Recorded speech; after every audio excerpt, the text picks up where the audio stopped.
Welcome to the September 17th council meeting. If you'd please stand. Mayor Pro Tem Howie is going to lead us in the pledge this evening. Good evening, everybody. Please join us in saluting our great flag. Ready? I pledge allegiance to the flag of the United States of America and to the republic for which it stands, one nation, under God, indivisible, with liberty and justice for all. Thank you very much. You may be seated.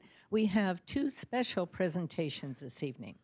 The first, we're going to recognize Mr. Artemio Tovar of Waste Management's hauling team. He's worked for them for 40 years, and he's been of a service to our community. Artemio, come on up, and please bring your family. Come on. Every one of you get to come up. Okay, come over here.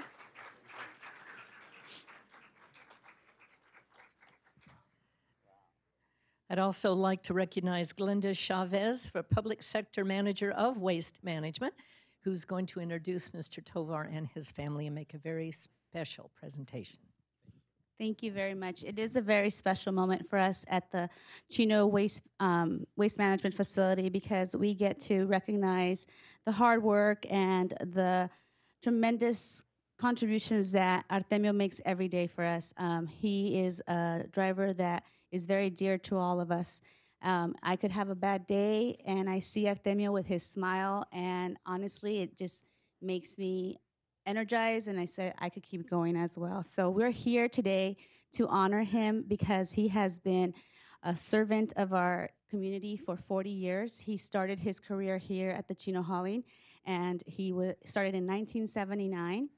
And he is here accompanied by his wife of 45 years, Maria, Marisela, Monica, and Marisela. And he has 3 daughters and 8 grandchildren, so some of them are able to be here to join us in this special moment. I wanted to, on behalf of everyone here at Waste Management,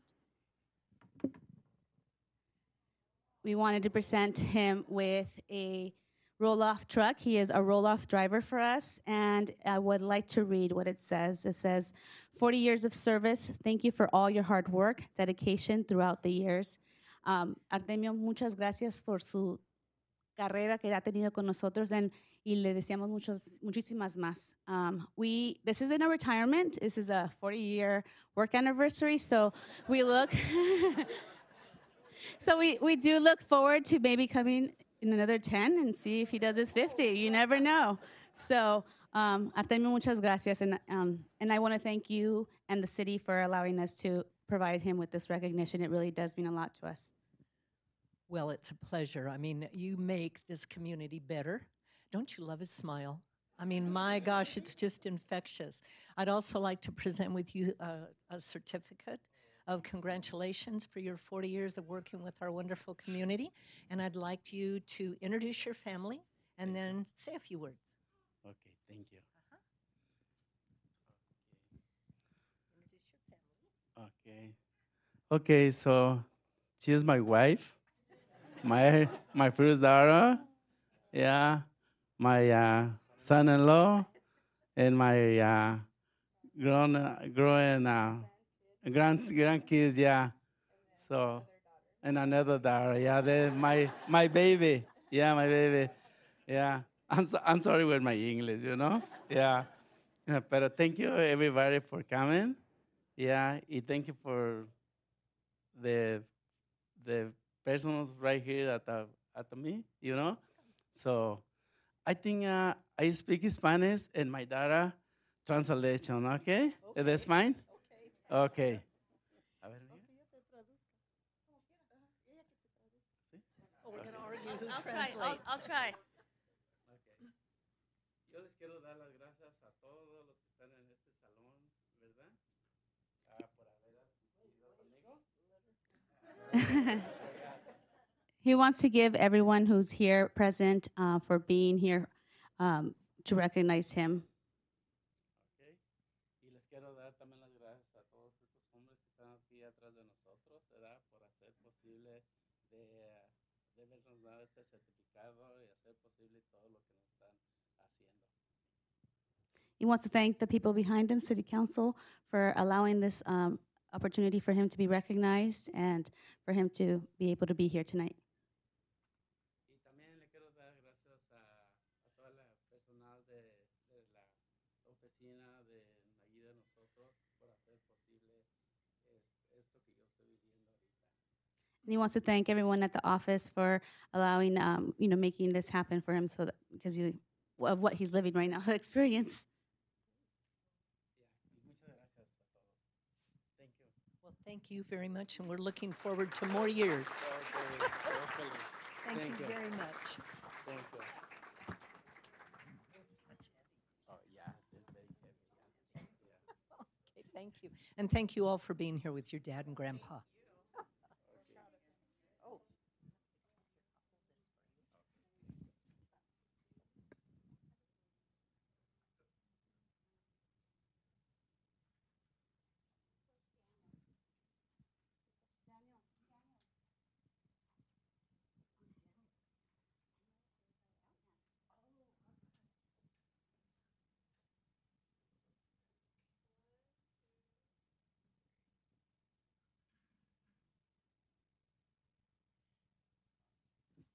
40 years, that's impressive. And with another 10, Another right? 10, maybe another 20, no? And maybe another 10. Thank you very much. Okay, thank you.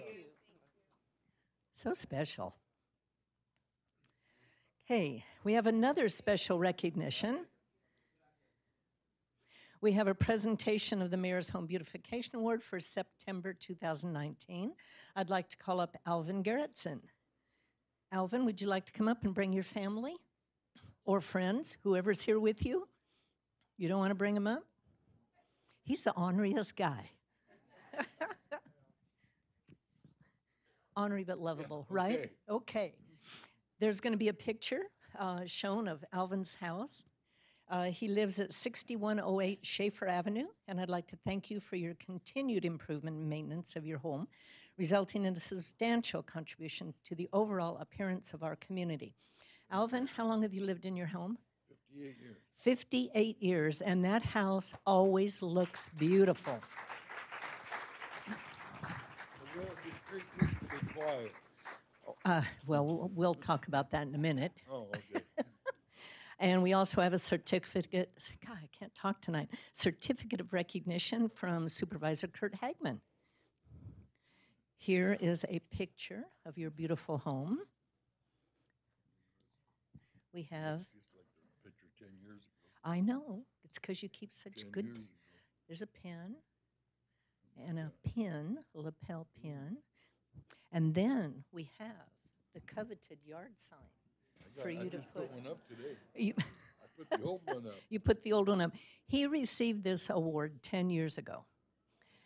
So the home, I thought I was old then. he thought he was old then.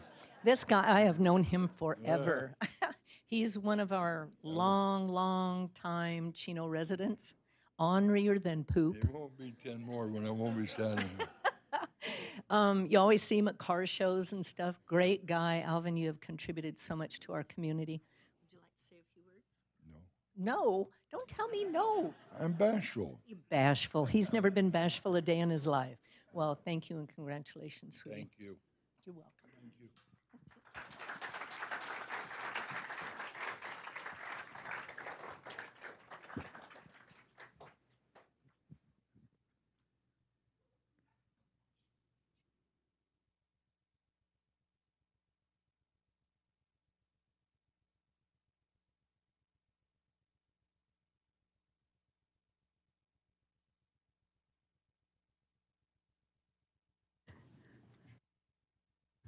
I failed to make note that we had a picture of our gentleman of 40 years up on the screen, and it showed him when he was first hired and then what he looks like now.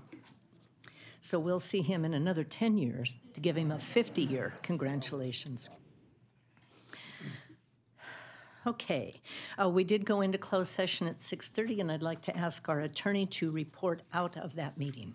Yes, thank you, Madam Mayor and members of the audience. The City Council met in closed session and held a discussion on the sole item on the agenda, which was the conference with real property negotiator concerning the various properties previously announced and described in detail in the agenda, with the negotiating parties also listed on the agenda. The City Council received an update to the price and terms of the potential acquisition of property interest for the widening of Pine Avenue, provided direction, and no further reportable action was taken. That concludes the report out of closed session, Madam Mayor. Thank you, Mr. Galante.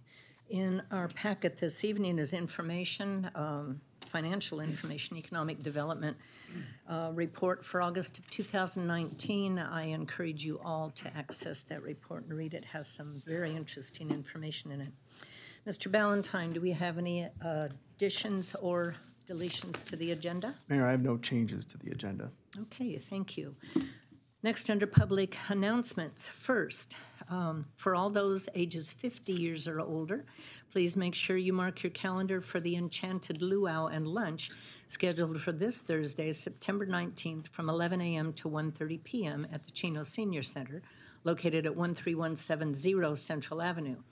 Here, all of our participants can enjoy a tropical lunch, a Polynesian show, games, and door prizes for just $8 a ticket. If you'd like to attend this event, please make sure you purchase your ticket as soon as possible, as space is limited. For more information, please call 909-334-3271. Also, I want to give everyone a reminder that on Saturday, September 28th, our Public Works Department will be holding a household hazardous waste drop-off from 8 a.m. to 1 p.m. at the Public Works Services Center, located at 5050 Schaefer Avenue. This will give all of our residents the opportunity to conveniently and safely dispose of materials that include electronic waste, outdated medications, paint thinners, auto batteries, and chemical cleaners. For more information about that, please call 909-334-3472. Next on the agenda is public comments. This is the time and the place for the general public to address the council about items that do not appear elsewhere on the agenda. We'd be happy to hear your comments. However, since it's not an agendized item, we can't take any action on them. Our first request to speak is from Mark Lohman of the Bridge Church. He's going to provide an invocation, so I'd like to invite all those who would like to participate to please stand.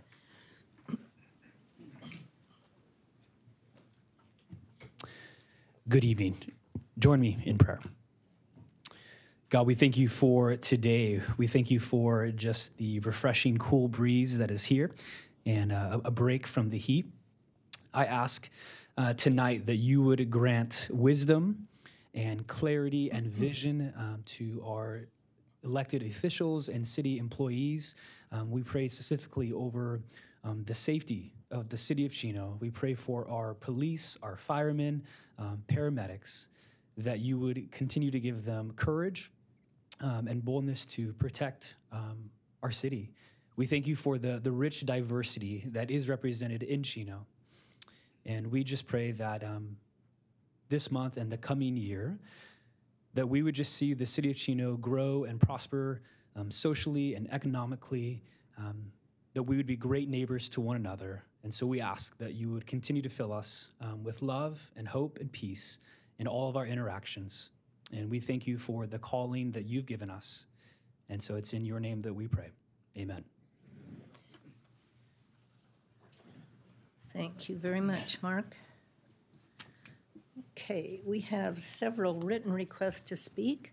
First is Jennifer Shaw, and the subject is Wildfire Mitigation Plan. Good evening, Honorable Mayor, City Council, and staff. My name is Jennifer Shaw. I'm your Government Relations Manager for Southern California Edison, and thank you for the opportunity to speak. As you know, Wildfires have devastated our state in a way we haven't experienced before. 10 out of the 20 most destructive fires have happened within the last few years since 2015. So there's a new normal now. At Edison, our top priority is ensuring the safety of our customers, our communities, and employees, and we're working very hard to reduce the wildfire risk in our service territory. In February, our wildfire mitigation plan was approved by the California Public Utilities Commission. And in short, we've been implementing this plan already. And this plan is further hardening our infrastructure, bolstering our situational awareness capabilities, and enhancing operational practices, and harness the power of data and technology to help mitigate wildfire risk. We've already began, as I stated, implementing these parts of our wildfire mitigation plan, which include the public safety power shutoff, the practice of preemptively turning off power during high fire risk weather conditions by using our increased situational awareness capabilities to drive more precise decision-making around potential events. With our wildfire mitigation plan, we're setting the bar high and going far beyond traditional good utility practices to protect the safety of our customers, our communities, and our employees. We're also continuing to engage our state policymakers on comprehensive policy reforms. Thank you again for the opportunity to speak. For more information on this, please go on our website, www.sce.com/safety/wildfire. I'm also encouraging our communities to go in and update their contact information. This is the way we're going to communicate about PSPS. So if you haven't updated your cell phone, email with us, please do so. You can do that online at sce.com/safety/wildfire, or you can call our 800 number and update it there. And with that, have a good evening. Thank you. Jennifer. Okay.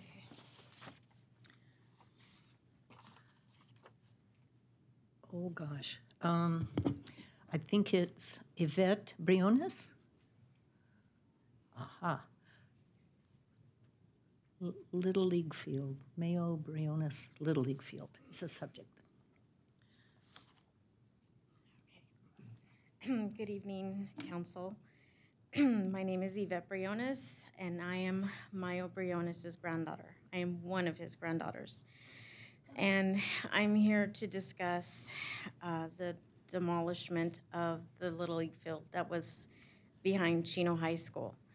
The whole Little League field is completely demolished, to my disbelief and sadness.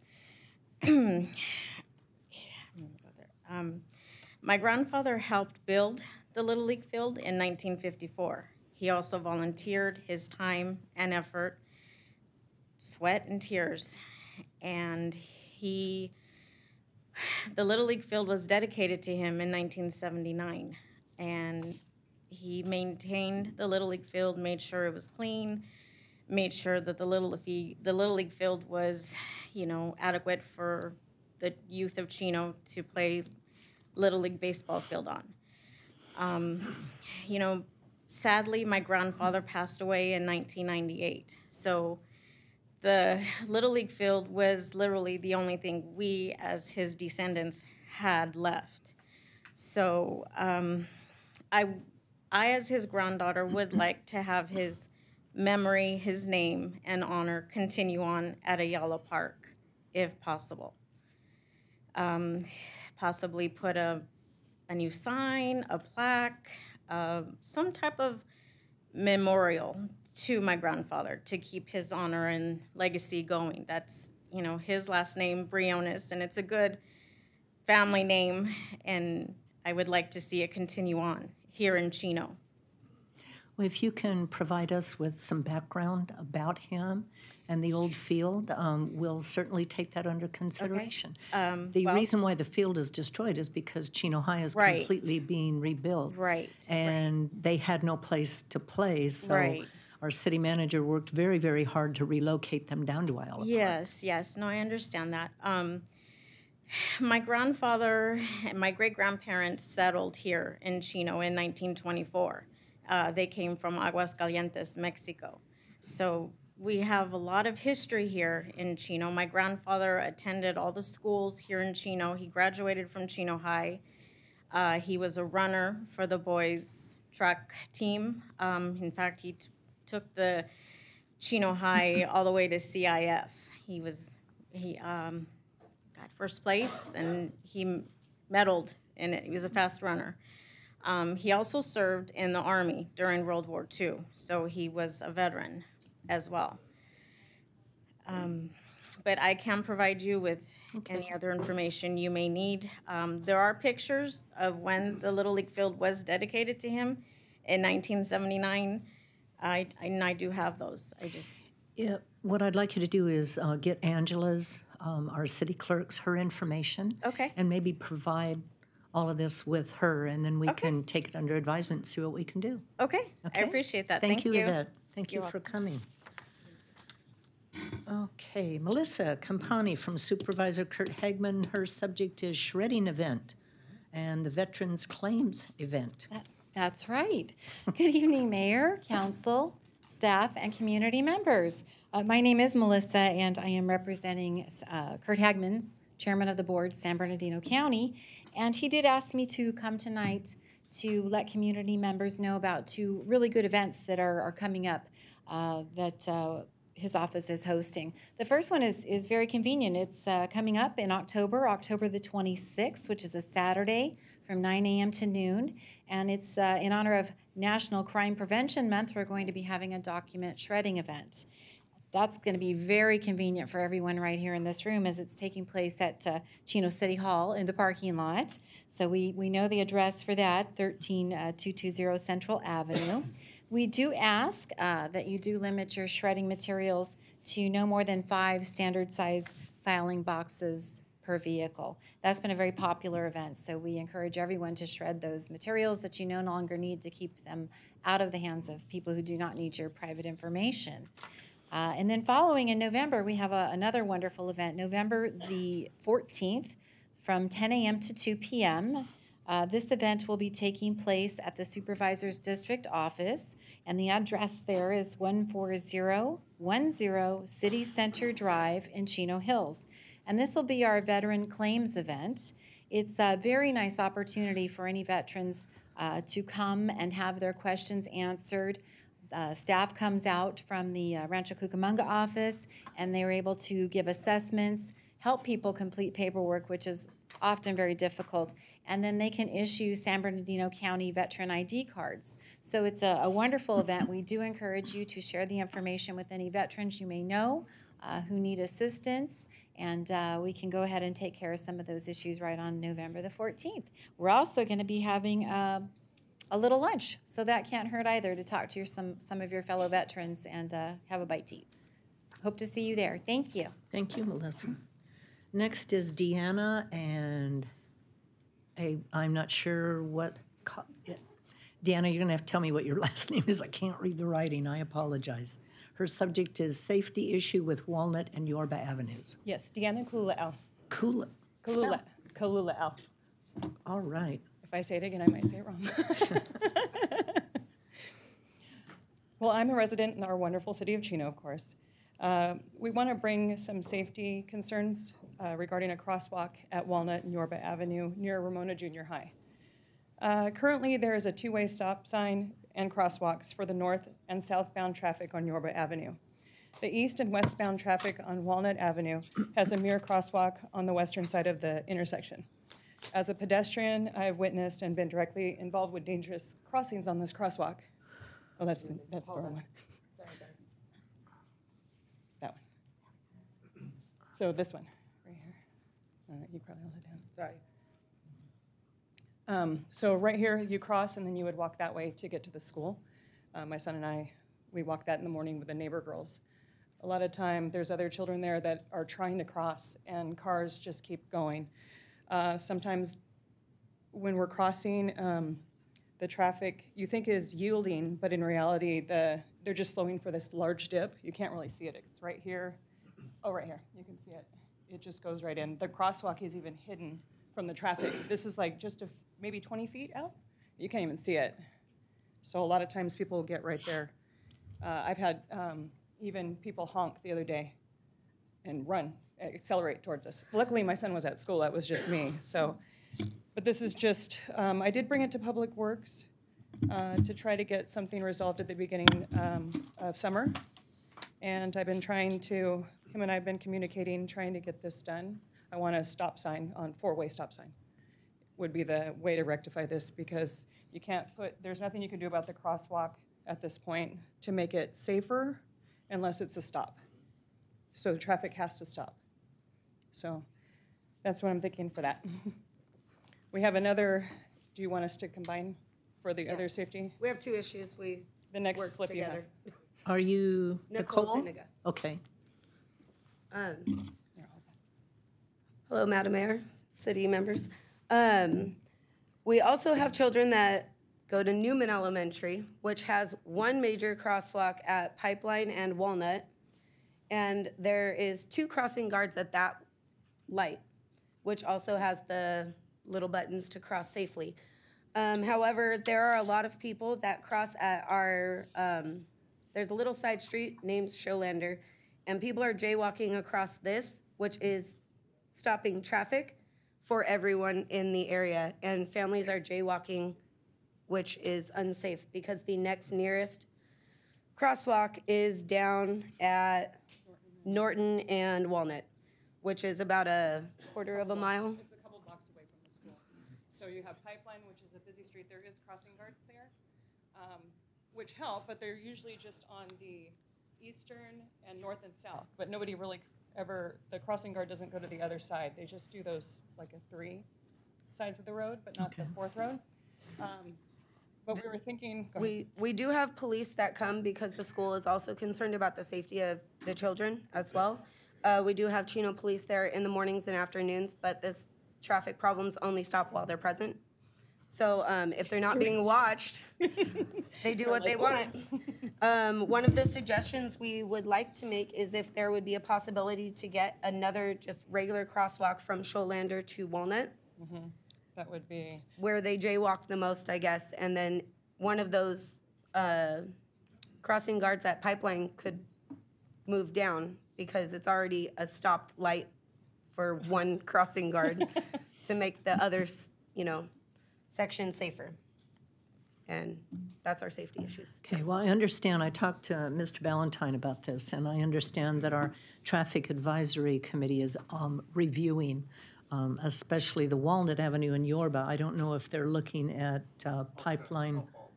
Okay, our city manager is going to follow up. We will be waiting to hear, their report to come back. And if you'll make sure Angela has your contact information, then we'll get the information to you as well. okay. Perfect. Okay? Thank you so much, you guys. Thank you. Thank you. Okay, next is Ken, is it Barron?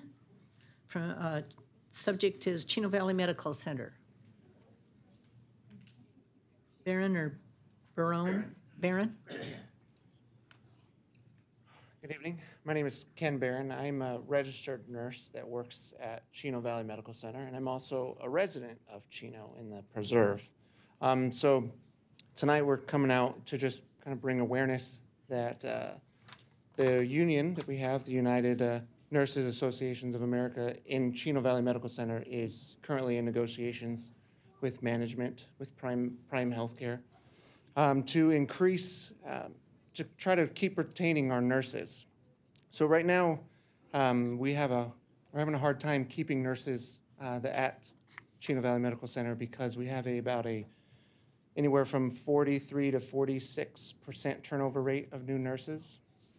And the main reason behind that is the compensation that the nurses are receiving. It's not very competitive. And I believe, as a resident of Chino, that the citizens here really deserve good, competent nursing, and from nurses who have been with the same facility and with the same staffing, with the same patients for an extended period of time. I am actually a recently graduated nurse this year. I started at Chino in May, and I started with 3 other nurses, and one of them has already accepted an offer at a neighboring hospital in another city. And the other ones, and many of the other nurses I work with, are still actively looking for other positions. And it really makes it difficult to keep a good continuity of care for patients when we don't have a very good training for these new nurses, and then they leave as soon as better offers are taken up. Let's see. So I know that it's really beneficial to the patients and to the citizens of Chino to have nurses that are working together as a team that can be that can bring good things to the table for their patients. And we really, like, I know all the ones that I work with really work hard with each other and really care about this community. And like I said, as a resident, this is a personal reason to me as well.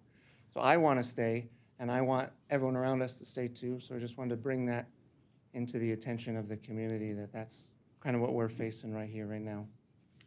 Thank you. Okay, well, thank you for bringing that forward. Of course, you know, we don't have any direct responsibility or control of the hospital. It is a private enterprise. But thank you for bringing the public's attention to that. And I think we have one more speaker on the same subject, and that is Lisa, looks like Metheny. Probably didn't pronounce that right either. Pretty close. Good evening, Council and Mayor, and ladies and gentlemen. I am an RN at Chino Valley Medical Center. I have worked there for 23 years. Wow.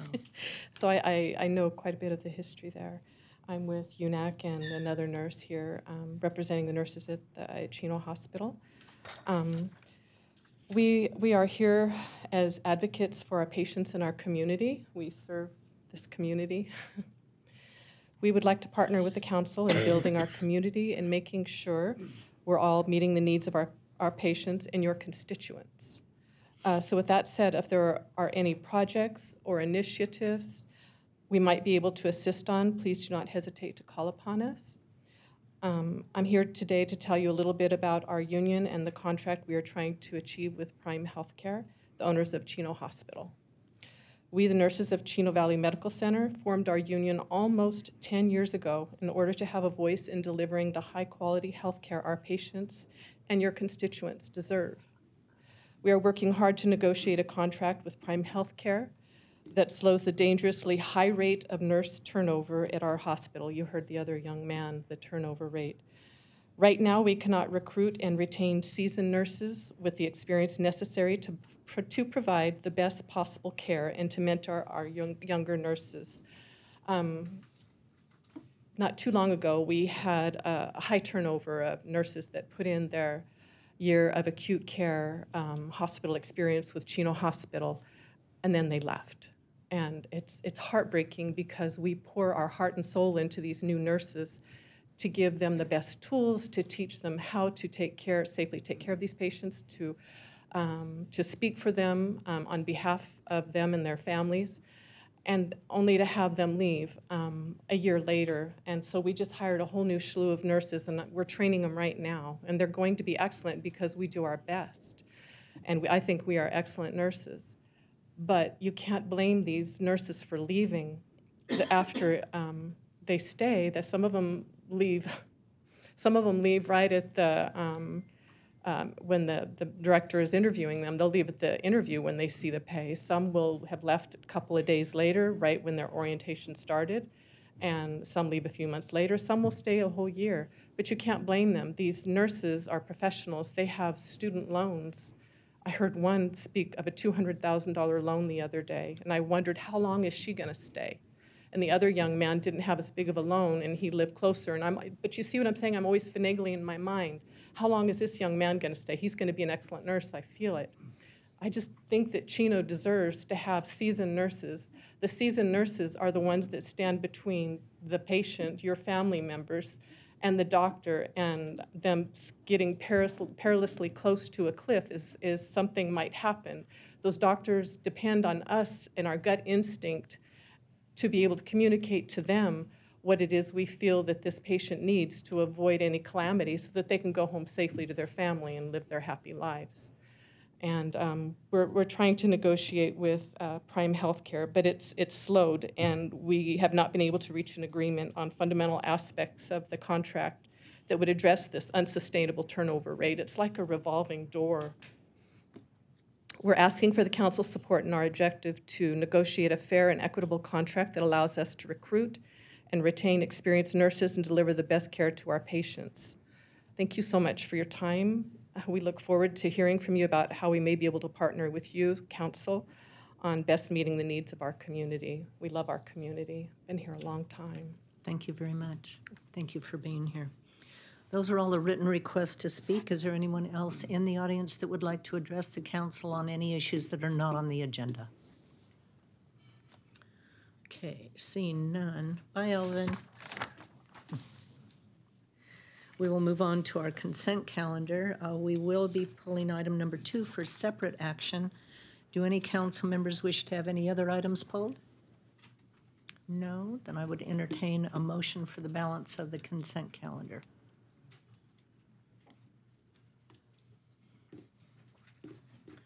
There's a motion from Mayor Pro Tem Howie and a second from Councilman Lucio. And the item does pass unanimously. Item number 2 were the minutes from the September 3rd meeting.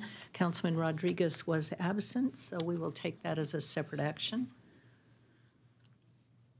Motion from Mayor Pro Tem Howie, second from Councilmember Hargrove. Paul, you want to abstain? Yes. Okay, that item passes 4 yes with 1 abstention, that being Mr. Rodriguez. Okay, we're going to move on to a continued public hearing. This is item number 14, Parcel Delivery Facility. This is certification of Chino Parcel Delivery Facility Environmental Impact Report, adoption of PL 16-0638, which is a general plan amendment, and introduction of ordinance number 2019-008, PL 16-0639, the Preserve Specific Plan Amendment. I'm going to reopen the continued public hearing, and I'd like to ask for a staff report from our Director of Development Services, Mr. Nick Ligori. Thank you, Mayor and council members. This item was continued from the council's July 16th meeting. In my staff report tonight, I'd like to focus on 2 main points that were the chief items of discussion at that meeting. The first is the land use compatibility issue. This project does involve a change to the preserve specific plan, land use designation. And I'd also like to talk a little bit about the statement of overriding considerations and the compliance of the project with the California Environmental Quality Act. So first, to talk about land use. The property was annexed to the city along with the rest of the preserve in 2003.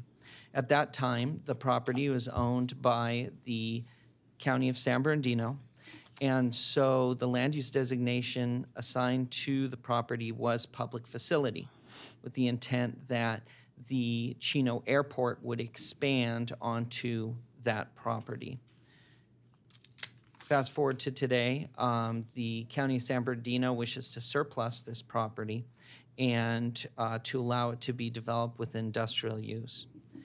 The adjacent parcels in both Chino and surrounding cities have either been developed with industrial or are planned for industrial use. City Clerk, if you could bring up the graphic that was in the staff report.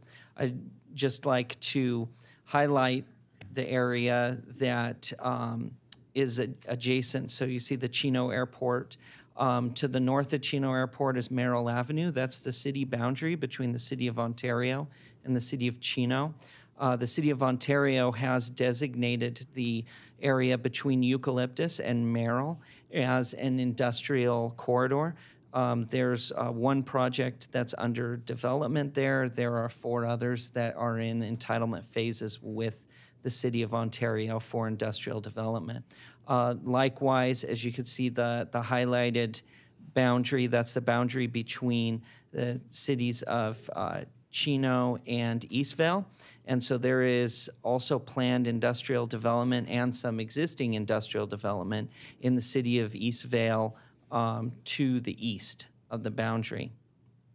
Thank you, Angela.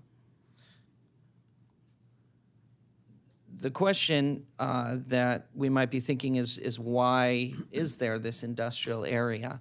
And the main reason is that it's because of airport land use compatibility policies and laws that are established by the state of California. The Chino Airport is a general aviation airport. It's quite busy for a general aviation airport. It has a lot of operations every year. And so the state has set out aviation as a priority. And so there are laws that state how cities or counties can plan for development surrounding an airport. And so the main concerns with that airport land use compatibility planning are safety and noise. So there are noise impacts by airplanes flying over adjacent properties. And there's also safety impacts because there's aircraft that are either departing or arriving, and they're trying to hit that runway and complete their operation. And so one of the main land uses that is compatible with that adjacent airport development, both from a safety and noise standpoint, is industrial development. Industrial development has a lower population density than an office building or retail, and also its users are less sensitive to noise impacts, not like in a residential type setting.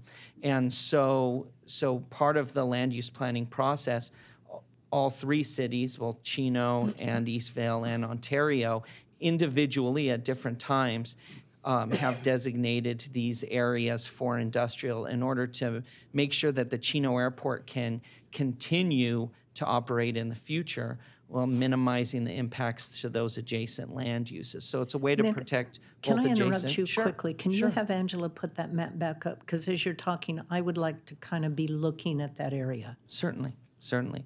So it's a way to protect both the adjacent properties and protect the future operations of the airport as an asset to the region. You also see, because Chino Airport's a crosswind runway airport, the areas to the southwest of the airport are also designated industrial because of the operations on the crosswind runway. That usually occurs during a Santa Ana wind condition. So that's the reasoning behind the land use planning surrounding the airport. It's both to protect the airport and to protect adjacent property owners.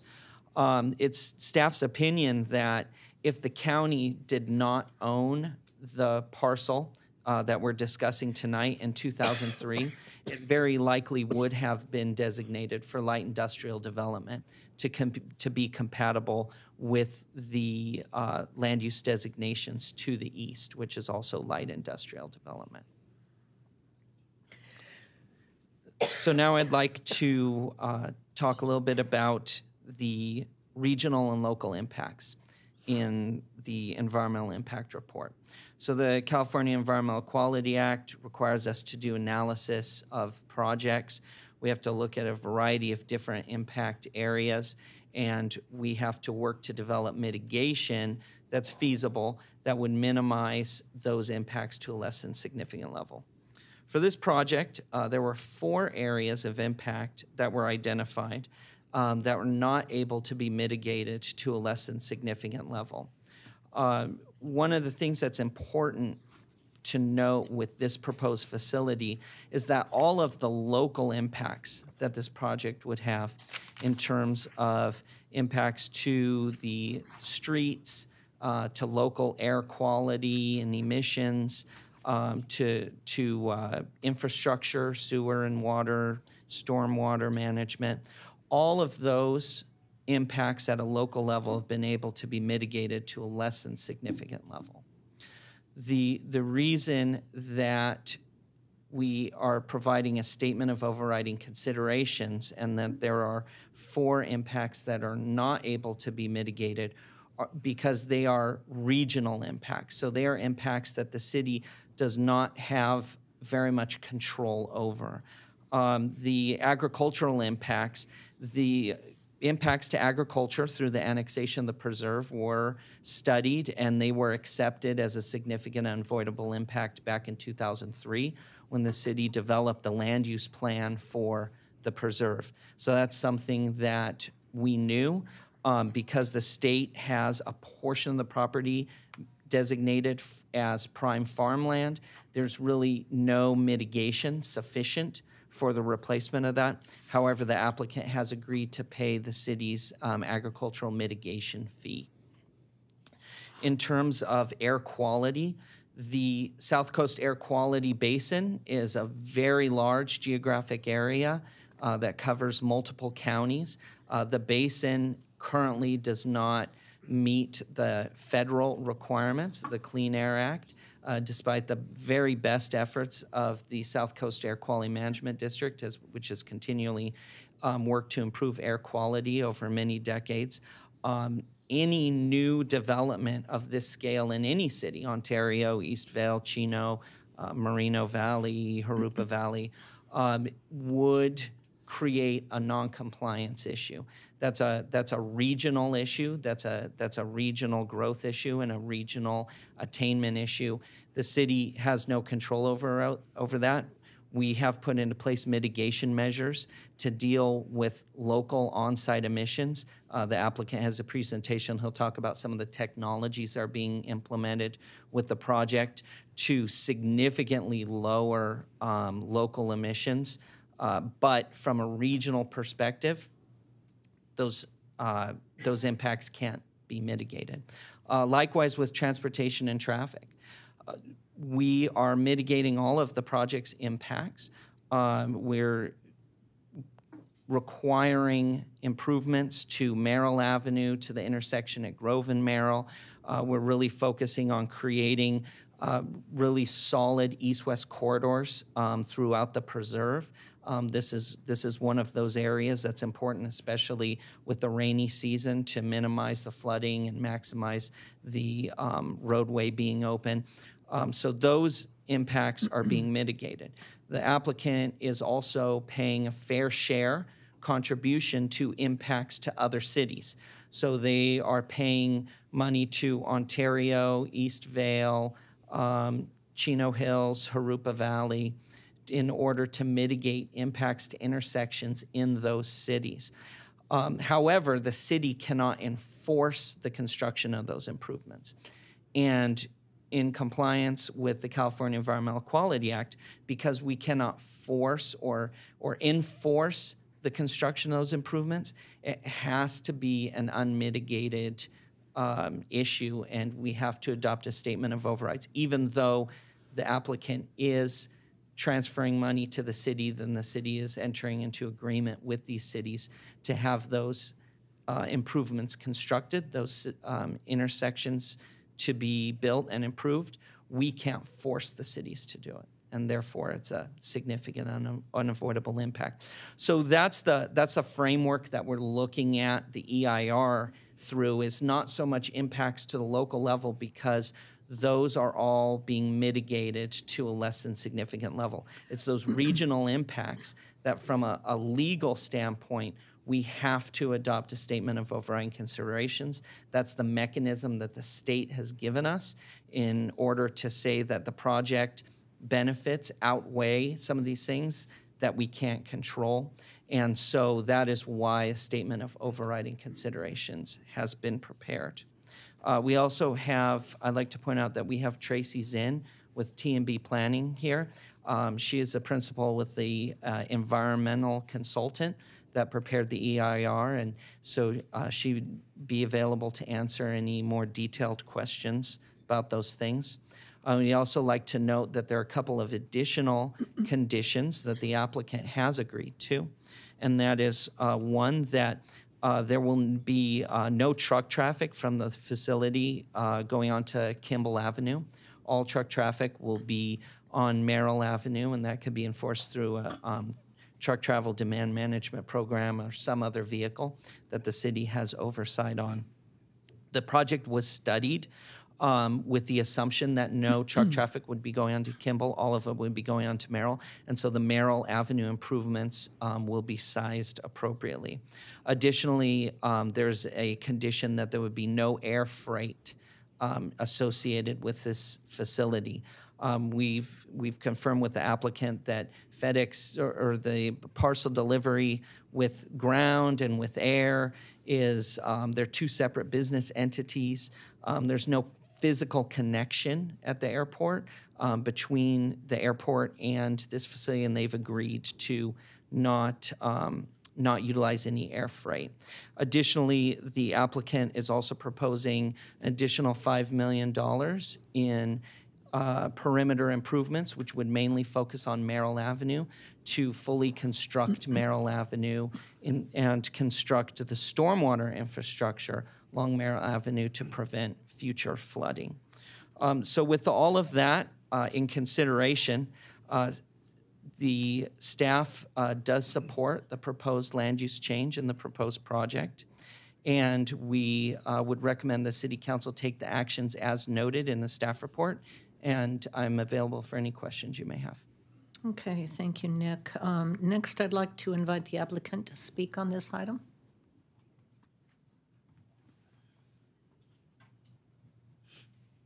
Good evening. Good evening. Is this on? There we go. Testing. Thank you, Nick, for the detailed approach there. It is a complicated process sometimes, the EIR and the CEQA, but as Nick Sir, stated... do you want to give us your name, please? Oh, Courtney Lehman with Skinnell Properties. I'm sorry. But as Nick stated, we've worked very hard to mitigate all the local impacts, and we'll highlight some of the benefits of the project. We've prepared a presentation as such to discuss the facility. So if everybody can see on their screens, are you guys able to see up there? Okay, great. So the application has the general plan amendment, the specific plan amendment, master plan, site plan, and the special conditional use, all that's in the application. I wanted to, the project overview, we're going to talk a little bit about the facility. A lot of the folks I think here in the crowd will be doing, have a vested interest in seeing this facility built state-of-the-art. Class A, I'll highlight just briefly overview what Nick just mentioned about the zoning, and then we'll talk about the project benefits. I think most significantly is that local infrastructure along Merrill, and then some of the financial things, and also the employment opportunities. And we're actually taking a step above what's required and doing a lot of green initiatives that I think you'll be very happy with. One of them is we'll be the first in the country. Skinnell Properties is just a snapshot overview. We've got offices all around the country. We're based out of Indianapolis. Our company was built on logistics and multifamily, and we do a lot of build-to-suit projects in that logistics and e-commerce world. Those are some of the projects we've done, and the flags are where our offices are. The following is a rendering of the facility. I want to highlight the middle of the project. There's a bunch of glass windows. That is a two-story office. I think, you know, in the light industrial world, the spec buildings that are gorgeous, that are Watson and the surrounding area built, this one's unique. This has a two-story office. It's 45,000 square feet of office. Most industrial buildings build about 15 to 20 in the corner, give you a nice little corner. The reason that this has 45,000 square feet is we employ a lot of management, administrative staff, and a lot of office-type jobs along with the parcel delivery package handlers, and we'll highlight that later. But this is a rendering of the entrance where you go through security, go up an elevator, walk across a bridge. Safety is always first in our facilities, and so any traffic circulating around the building, we want to get them, the employees up and around, up into the office the safest as possible. another rendering of the loading area. We've continued that glass feature, trying to be Class A and build the best looking facility we can. This is a long-term commitment for the parcel delivery and Scannell and the company that we would locate here. Here is just it's kind of so we've commissioned an art piece, actually. We're gonna work with staff on whether this is what we do or not, but we wanna give a highlight to the heritage of the land and the area. This is the artist's first rendition, and it's a cool-looking dairy cow that I've got a little rendering here. That's not, I don't know if he'll end up right there, but that's a flight in Merrill. So that's actually a location we'll be putting a traffic signal. We'll talk about that here in a second. I don't need to touch too much on the industrial compatibility. Nick did a great job of that. This is the area, again, a lot of this is Ontario, Eastvale, but the surrounding area is what made us attracted to this particular site.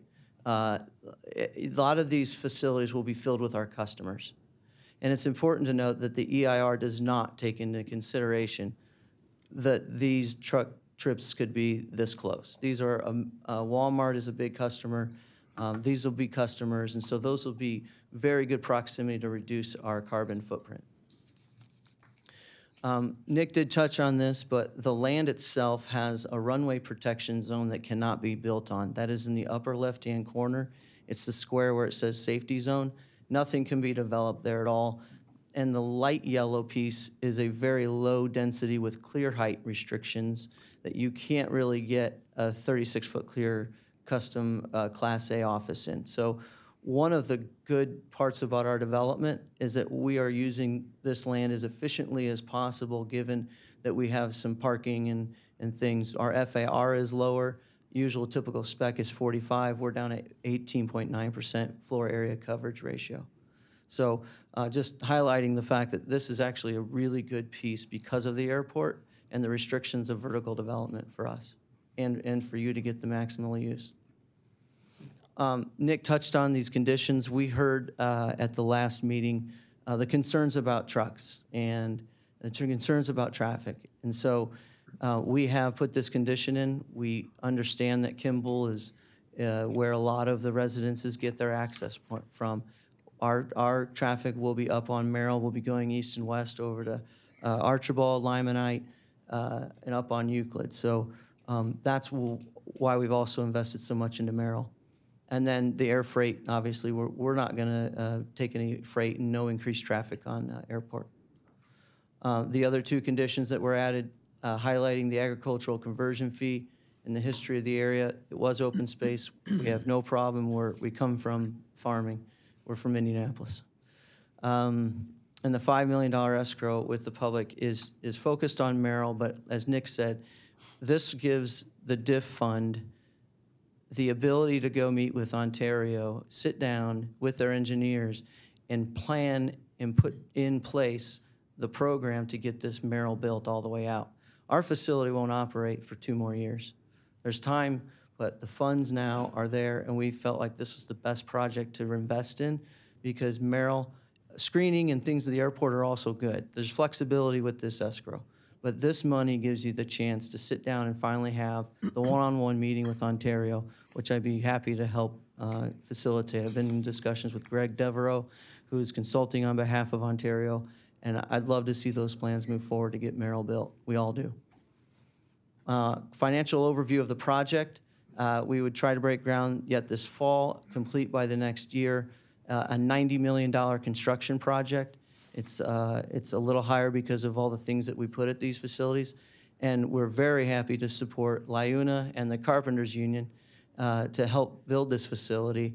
We believe, although we're national, we like to partner with the local subs, the local general contractors. We've selected Millie Severson as well. They know how the Chino works. They know how the building department works. We're not trying to reinvent a new wheel. We also have a group here that's here today. They have a facility. Their business is in Chino, panelized structures, and they're over on Colony Avenue. They will be the subcontractor providing the materials to this facility. We've already engaged them and agreed with them to bring them in. So your own City of Chino businesses investing and being able to build with this facility. The local investment, I'll get into the 17.9 here in a minute. Those are offsite infrastructures and payments and different things. And the last item is the material handling investment. Next summer, the Tinker Toys will show up and begin building a conveyor system inside that costs $100 million to move packages inside. Your typical spec building invests about $13 million in a building or a land of this size. We're putting in over $100 million. So it's a very specialized, very unique, but the personal property investment is very huge. You'll see there October 21. That is, so 2 years from now would be a point at which we'd be able to move packages inside the building. A couple of financial pieces here. This is the direct annual benefit to Chino. So these will be annual taxes, the CFDs, and the annual vehicle licensing fee that would be come as a result of the project. Aside from that, there's other one-time commitments that I'm going to get through. These are the one-time commitment benefits. The school, building, and safety would get $460,000. Permits estimated at $250,000, and then a fair share contribution for the other groups that for intersections other than the Merrill and the ones that we're mitigating, almost $1 million. I want to talk briefly, we've talked to Merrill. Here is a pictorial view of the infrastructure that we're not paying a fair share for, we're actually constructing. Before we operate, we'll be putting in a traffic signal at Grove and Merrill. We'll be putting in a traffic signal at Merrill and Flight. And then we'll be installing a traffic signal at Remington and Flight. Those are all to help circulation. They're part of the traffic impacts, as Nick said. These are the mitigation items that we are installing and being able to comply with no overriding conditions because we're doing this from a local level. Now, bigger picture, we have to have the overriding condition. The picture on the upper right-hand corner is of Grove and Merrill, and I think if you've been around on a very rainy day, that east-west corridor can be compromised. It's 3 feet lower than the rest of Merrill, and it's where Ontario's draining system comes in and floods. As part of this project, we'll be investing $3 million at raising that road 3 feet, building an intersection, all brand new, Ontario side and Chino side, and putting in a traffic signalization. You have to, because if you put a traffic signal in and you got a green light, it's Dukes of Hazzard all day. I mean, it's too steep, and you can't be going 45 miles an hour through there. So we've got to raise it, and we've got to fix it. But that's a project that we're willing to take on as above and beyond the condition. That was not a condition in our EIR. That includes a drain to get Correct. rid of There's that water, right? Box culvert underneath that'll collect the Ontario water and safely get it to the open ditch that's at the airport on the south side. But again, we were conditioned with signals. We were not conditioned with the road, but we met with Ontario engineers and Chino engineers and just made the decision that that's the only way you can do it safely. So we want that east-west corridor, and I think the residences want that east-west corridor to be very confident that we can do it during a rainstorm. So the traffic signals, we're also building the airport's half street. So projects that move forward, developers pay for their half streets, they build their half streets, and that's how you get roads. Well, the airport doesn't have a project where there's the sod farm just west of us. There's not planned to be a project because it's airport land. That half street needs a funder. James Jenkins and I have been working on this project for 4+ years, and I made the commitment to him we'd get your half street built over to Grove, and then we're going to fix Grove. So really the only thing left is to go from Grove to Euclid, and that's where the $5 million comes in to go meet with Ontario to get it fixed. So in total, the offsite improvements we're physically building without payments is $5.5 million invested into Merrill and Flight and traffic signals. These are the payments, the direct one-time project investments to Chino. So there will be a development impact fee, which goes to, as Nick said, that goes into a diff fund to help projects. You guys build projects, build intersections. We'll be giving $3.2 million. And then development services fee, that's for there's a preserve fee of $470 in there. There's a muni service fee, so it's $890,000 for development services. Public Works $460, and then the $100 million conveyor system has a one-time sales tax of $1 million that'll come in for the city of Chino. And then I had there the $5 million that we talked about for public infrastructure that however the staff and everyone sees fit, of $10.6 million in fees and checks. They'll be written within the next year during the project if we get approval. So if we add the community, these are not annual, this is the one time. If we add the community benefits, these are the slides we had, 989. We've got 10.6 in projects that we're funding. Those are the checks we just had. The 5.5 is what we're doing, and then the ag conversion fee, we have $17.9 million. If we can improve this project, that goes in the way of infrastructure building, road building, traffic signals, and checks so we can do more for our residents of Chino. So I'll stop. That's a lot of the numbers. I want to talk about the people, because that's actually what's most important about all of this. We're here for people. We develop these so we have jobs. We develop these to deliver packages to people.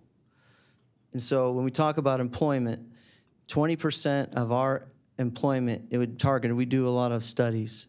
20% of the employment of this facility would come from the city of Chino based on our studies. Approximately 200 of your residences of the city of Chino, we've done a zip code study, work in this industry for the client that I'm talking to about this facility. That is 200 people that could not work in City of Industry or Rialto or Anaheim. They can leave their house and be within 10 minutes, 15 minutes drive of their work, have a potential promotion, all of the opportunities for those 200 that we can put our hands on right now. These are the career opportunities, and there was a mention of, oh, they're just, jobs, and they are jobs. They're people with jobs. These are career jobs. These are people that work in the industry for 25 or 30 years. We're going to open the facility with 74 management positions, ranging between $60,000 and $140,000 career salaries. That's what the 45,000 square foot office does. You have a lot of people that need to manage orders, people. These are great opportunities. You have administrative staff salaried at 51 of them. That's 126 people giving salaries to an industrial project. That's unheard of. And then we have package handlers who, of all different vocations, there's $14 to $17 an hour. We need 300 of those. So we start with 427 employees of the facility, and we can grow it to 689. Those employees get full benefits. And again, that's why we have such a large office complex. Going green. So we'll conclude here with the bells and whistles of a facility like this. We're going to spend, Mark, we talked a little bit about why don't we put in the solar today? We're putting in the solar today. All right, so $3.6 million we're going to put in solar day one. We are headed in the direction of efficiency, LEED certified type things, and trying to reuse electricity into our vehicles. That is the second thing. We are going to have 100% of our electric switchers. Electric switchers are the vehicles that take trailers to and from on the site. We're going to put 100% electric switchers instead of diesel day one, and it'll be the first of its kind to be completely 100% electric switchers in the country. The full capacity of that investment when we buy all of our switchers, when we grow all the way out, is $3 million above and beyond diesel. So that's, in those two are $6.6 million in solar. So we take the sun, let's gather it up, let's put it in our vehicles, and let's move the trailers that way and reduce the air quality impact on the community. We're also going to use biodiesel fueling system, which is 80% more efficient. And we're going to install day one 20 car charging stations that can charge up to 80 vehicles. That is a new item. Staff doesn't even know about that, but we're making the commitment. You can put it in a condition. I'm good with it. So going green is a big green. These are some other things. I'm almost done. This is environmental considerations, cool roofs, motion indoor lighting, Title 24, bioswales. We have more landscaping than required. And this is a recap. We've got a Class A development so that your employees can come and be happy where they work. It looks really nice. We put $17.9 million into the facility, or into the community, and have a $470,000 annual income of taxes. And let's bring our employees closer to home, construction closer to home, and let's go green with $6.6 million in investment. This last slide is not a rendering. We built this facility in Arcadia. I think it looks very nice. I'm very proud of this facility. This is a similar style facility. And if anybody would want a tour of it, we can give some tours on the council. But you can see the glass and glazing. This is not just a pretty picture that you don't build. We mean what we say, and we're very proud of it. I'd like to take just this last second and have anyone in this room who've come out to support building a facility like this to stand up right now.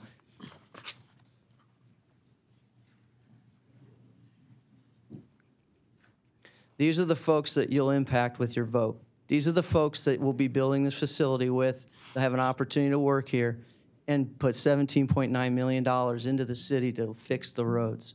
Let's vote for this thing. Thank you. Thank you very much, Mr. Lehman. Okay, before you leave, sir, if you'll stay there, do any council members have any questions for the applicant or staff? Mr. Rodriguez. After reviewing what you just turn on your, the other way around now. no, you have to turn on your mic. Okay. Sorry. Okay, I'm sorry. I want to thank you for the presentation. I think it was very thorough.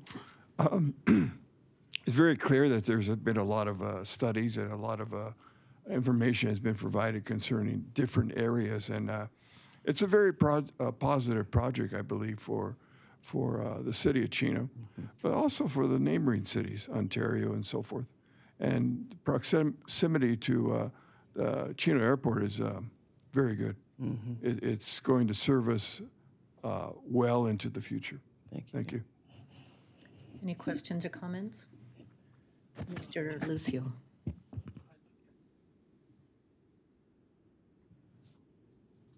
That we're talking about, I think Nick covered that we're mitigating some of the traffic as a result of doing some aesthetics to some of the corners and sidewalks and some of the streets. But I still haven't heard what I'm understanding that we're still going to have a lot of trucks. It's still going to cause a lot of traffic. And that's something that really hasn't been brought up. We've talked about the money, we've talked about the improvements, but we haven't talked anything about the impact it's going to have having a facility like this 24 hours a day, 7 days a week, putting cars on the roads. And if you sit here and you drive on Euclid, if you sit there and drive on Edison, any of the surrounding streets, you know during these times traffic is already bad. But I don't know if we've done anything to try to mitigate that. I mean, I've heard that, hey, we're going to shuffle everything through Ontario and we're not going to try to put so much on Chino. But, there's really no guarantees of that. So that's my only concern is I appreciate, I'll tell you, your presentation is 100 times better than it was the last time.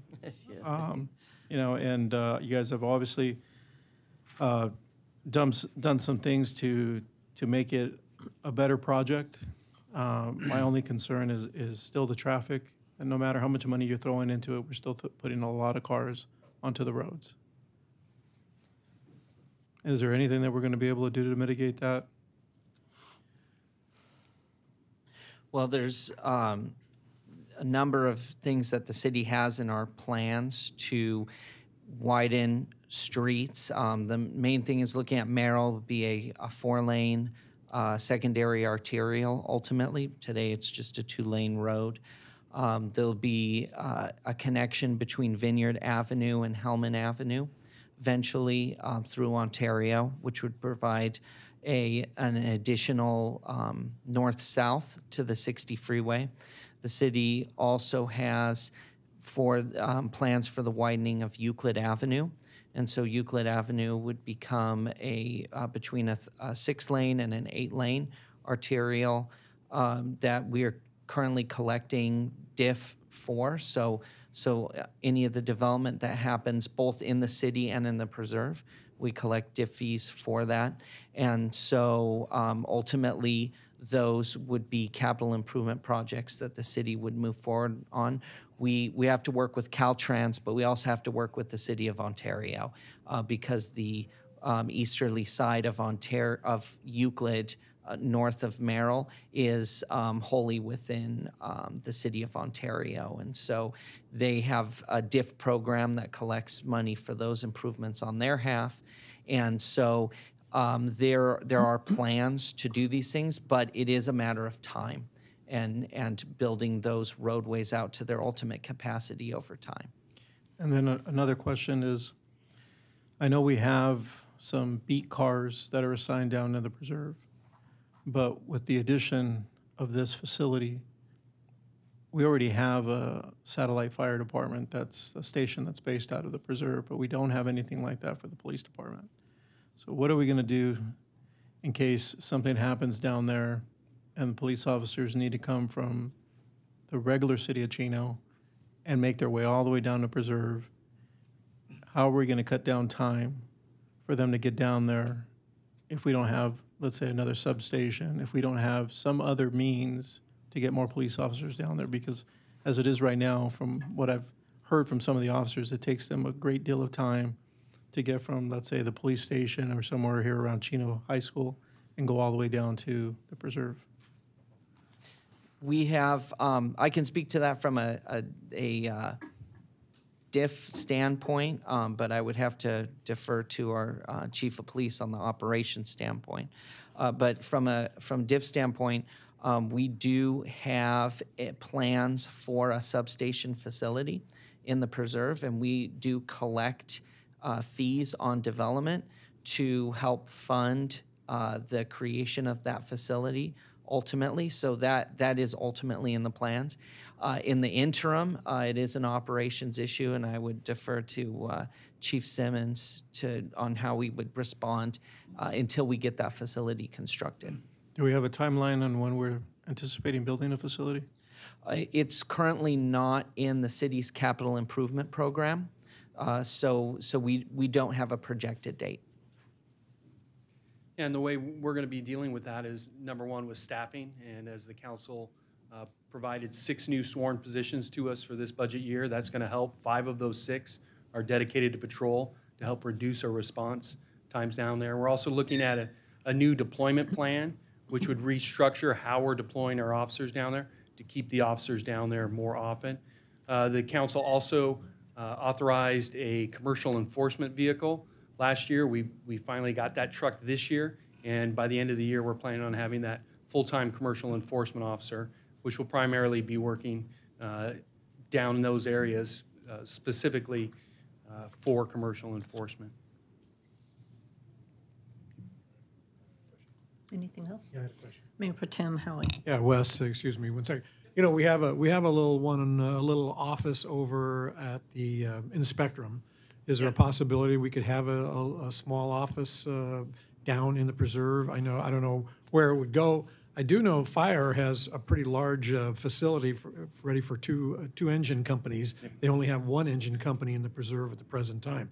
So is it possible maybe we could look into talking to the fire about putting in a small facility that we could utilize either on a partial basis or more of a full-time basis? So I think it's a good idea.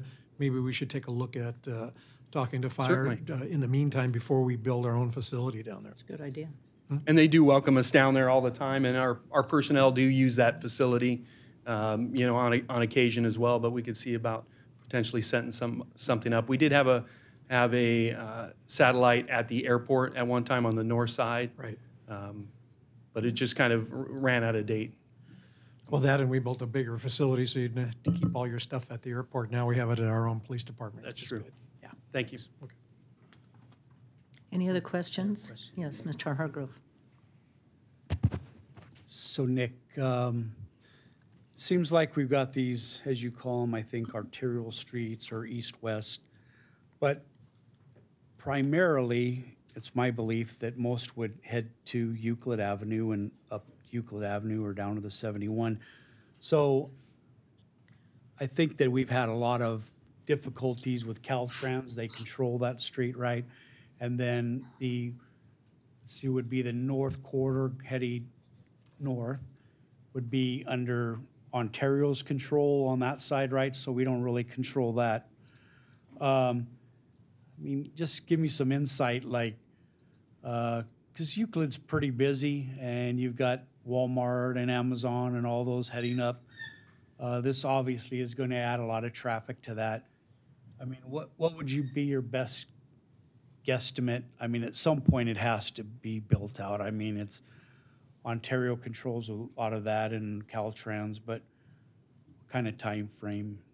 I mean, in the very near future, the improvements between Merrill and Eucalyptus are likely to go in because the land there is under review for development by the City of Ontario, and as a condition of that development, I would assume, just like we do in Chino, that Ontario is going to require the full improvement, so dedication of right-of-way and full improvements along that stretch from Merrill to Eucalyptus.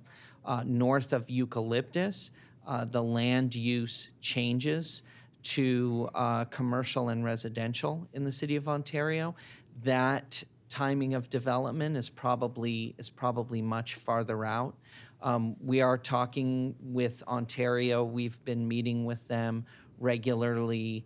Staff has, to talk about these coordinated issues and to look at the capital plans.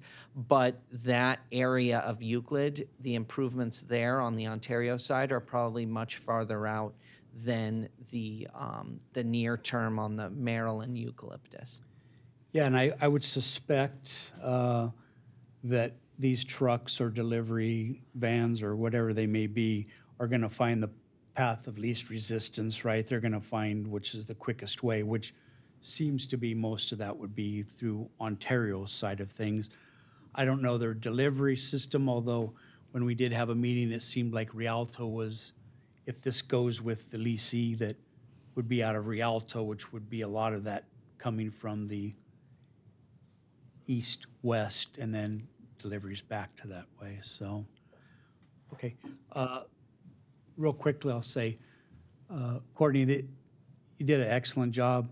I mean, when we sat down and talked, I brought up a lot of things that I thought were, why can't you do this and why can't you do that and why can't you do that? And it seems like you guys are doing that now. So it makes it really difficult on me to make a decision. It probably shouldn't be as difficult as I'm making it in my own mind, but I want to say I appreciate so much. If you were the model of the entire area out there, we probably could fund the whole police department that we need staffing down there and get all the roads fixed at once. So I know your project seems big and important, but it is just a small parcel out there. And if everyone was contributing as you guys appear to be at this point, it would have significant impacts. Unfortunately for us, we're at the end of the road in terms of industrial out there, not at the beginnings, but I would like to have made the model of the standard for that. So thank you for that. I still just wheeling in my head, but your presentation has made it much easier, much harder, one way or the other. Thanks. Okay, any other council comments or questions before I call on the public? Madam Mayor, if I may Yes, ask sir. the applicant a question. I know that you had a slide with the proposed green improvements that you outlined. Those Correct. are not conditions of approval. Would you consent to adding them as conditions of approval? Yeah, I'd be okay with that, yes. Okay, thank you. Okay, good point. Thank you. Also, I wanted to clarify something, Courtney. Our staff report had said that there would be no tractor trailers with 3 or more axles on Kimball. Your slide showed greater than 3 axles. Oh, did I not have the equal to? Sorry. It was just greater than. So I just We're wanna okay make- with the condition is, as written, was acceptable to us. 3 or more. Yes. Okay, Correct. just wanted Thank to you. clarify that. Yeah. Okay, then I will now invite the public to speak on the item. I do have several written requests to speak that I'll call on first. The first is, and I apologize if I don't pronounce this right, it's either Riccio or Ricio Gonzalez. And which is it? Good evening, ladies and gentlemen. My name is Rocio Gonzalez. Rocio, okay. Rocio, yes. I've been a resident in Chino for 17 years now. In 2017, I moved to the Berkshire community at University Park. I came here today to just observe the process and get involved in my community and would like to speak in favor of this project. I have a couple of points of interest to me and why I wish to urge you council members to approve and endorse this project, the sooner the better. I work in San Bernardino and I have family in Ontario Ranch.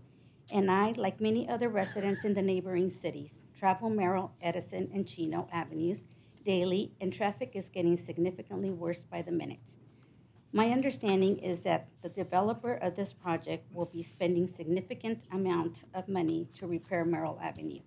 There will be more development coming to Ontario, so getting approval on this project now means repairs will begin sooner on Merrill Avenue and mitigate the severe congestion on the other westbound, eastbound streets. Secondly, as a result of this development, there will be significant career opportunities for the community, including management positions. My nephew who lives with me, graduating from Cal Poly Pomona this year, and he will be, and it would be nice for him to have an opportunity to work closer at home. He is now working in Torrance, so it takes some hours to get to work to and from. Thirdly, services to our community will improve, such as parcel delivery services. I've been at my new home now for 2.5 years, and parcel delivery is still a hit or miss, and it's quite frustrating. Please approve the completion of this project. Thank you for the opportunity to speak and your consideration. Thank you very much. Next written request to speak is Fernando Santos.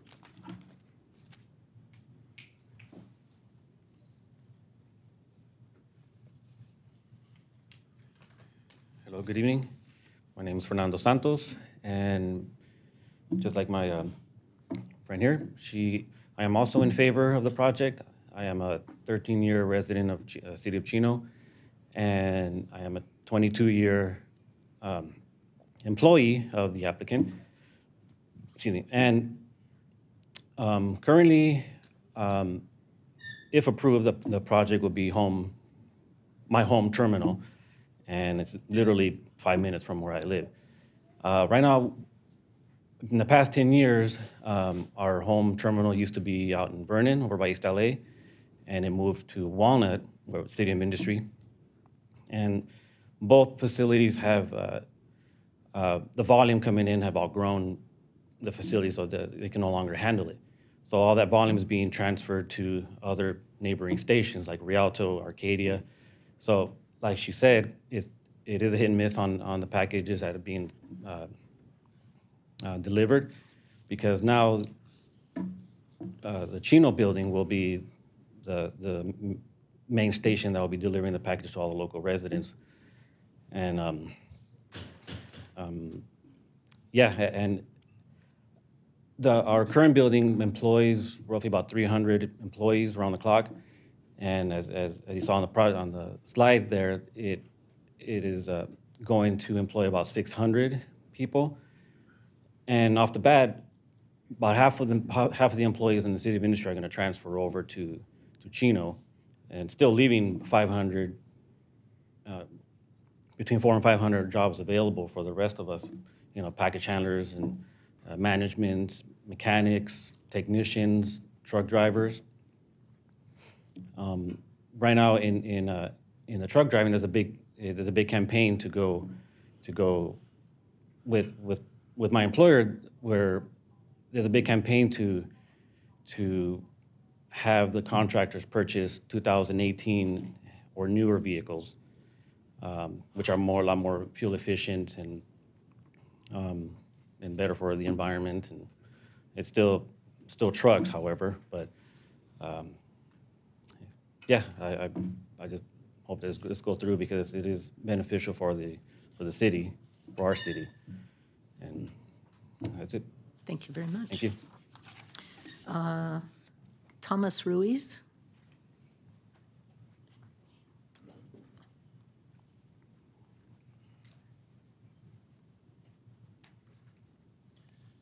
Good evening, Madam Mayor. My name is Thomas Ruiz, or Madam Mayor and members of the council. My name is Thomas Ruiz.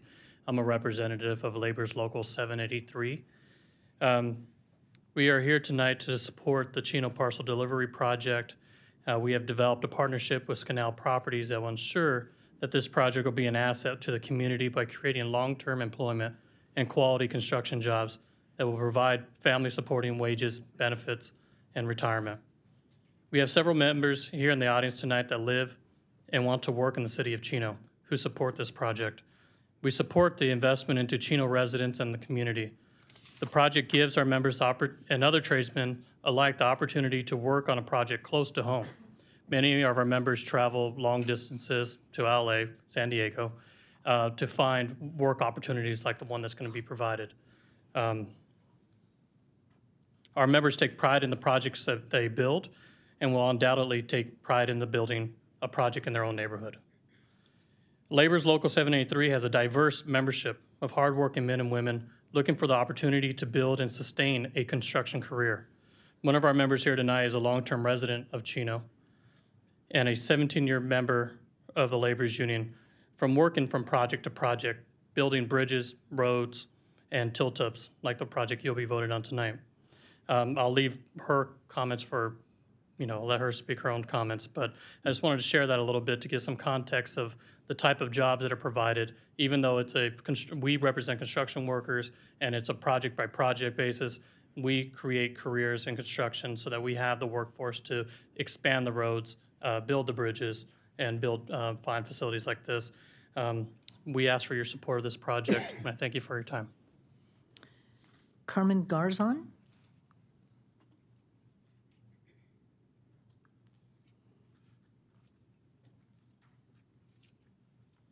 Good evening, Mayor, councilors.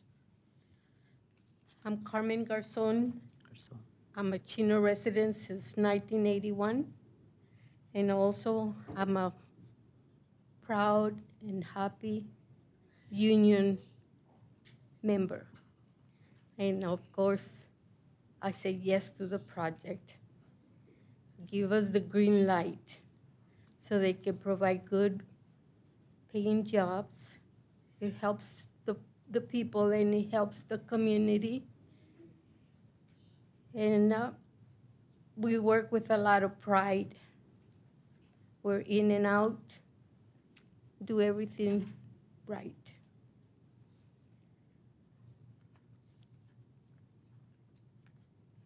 I have been with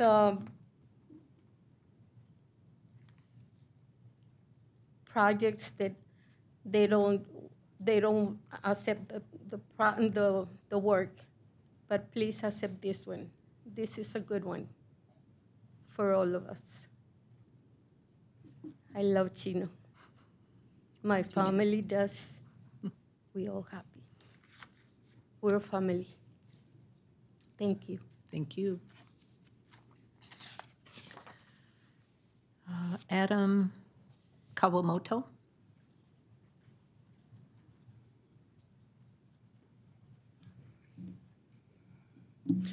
Good evening, Mayor and Council, and fellow local residents. My name is Adam Kawamoto, and I'm a resident of Chino and a proud union carpenter out of Local 909 here in Ontario.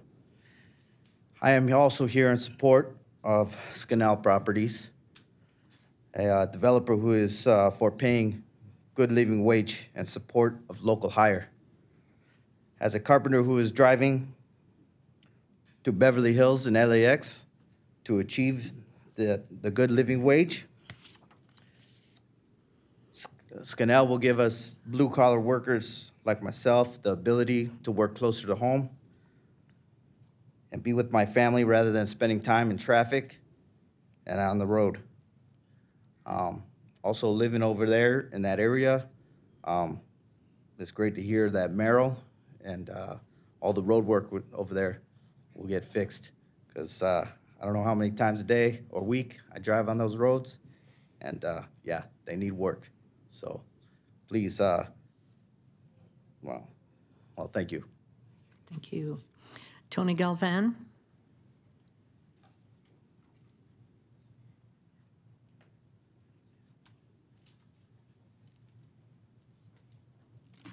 Good evening. My name is Tony Galvin. I'm here to represent Panelized Structures. I'm the Vice President of Panelized Structures. We've been a local construction firm for the last 25 years. We did construct quite a few of the commercial tilt-ups in Chino. And we'd like to say that we are looking forward to this project. We've also worked on the Ontario projects right down the street. We construct close to, probably since we've been in existence here in Southern California, 25 million square feet. So we do employ local residents. We are a union carpenter shop, so they do make good wages. These types of projects will allow the continuation of the wages to continue on. It helps support the community of Chino and surrounding areas. So I'm in favor, as well as the people I employ, for this project to move forward. I appreciate your time, and I hope you vote yes. Thank you. Thank you. And Juan Munoz.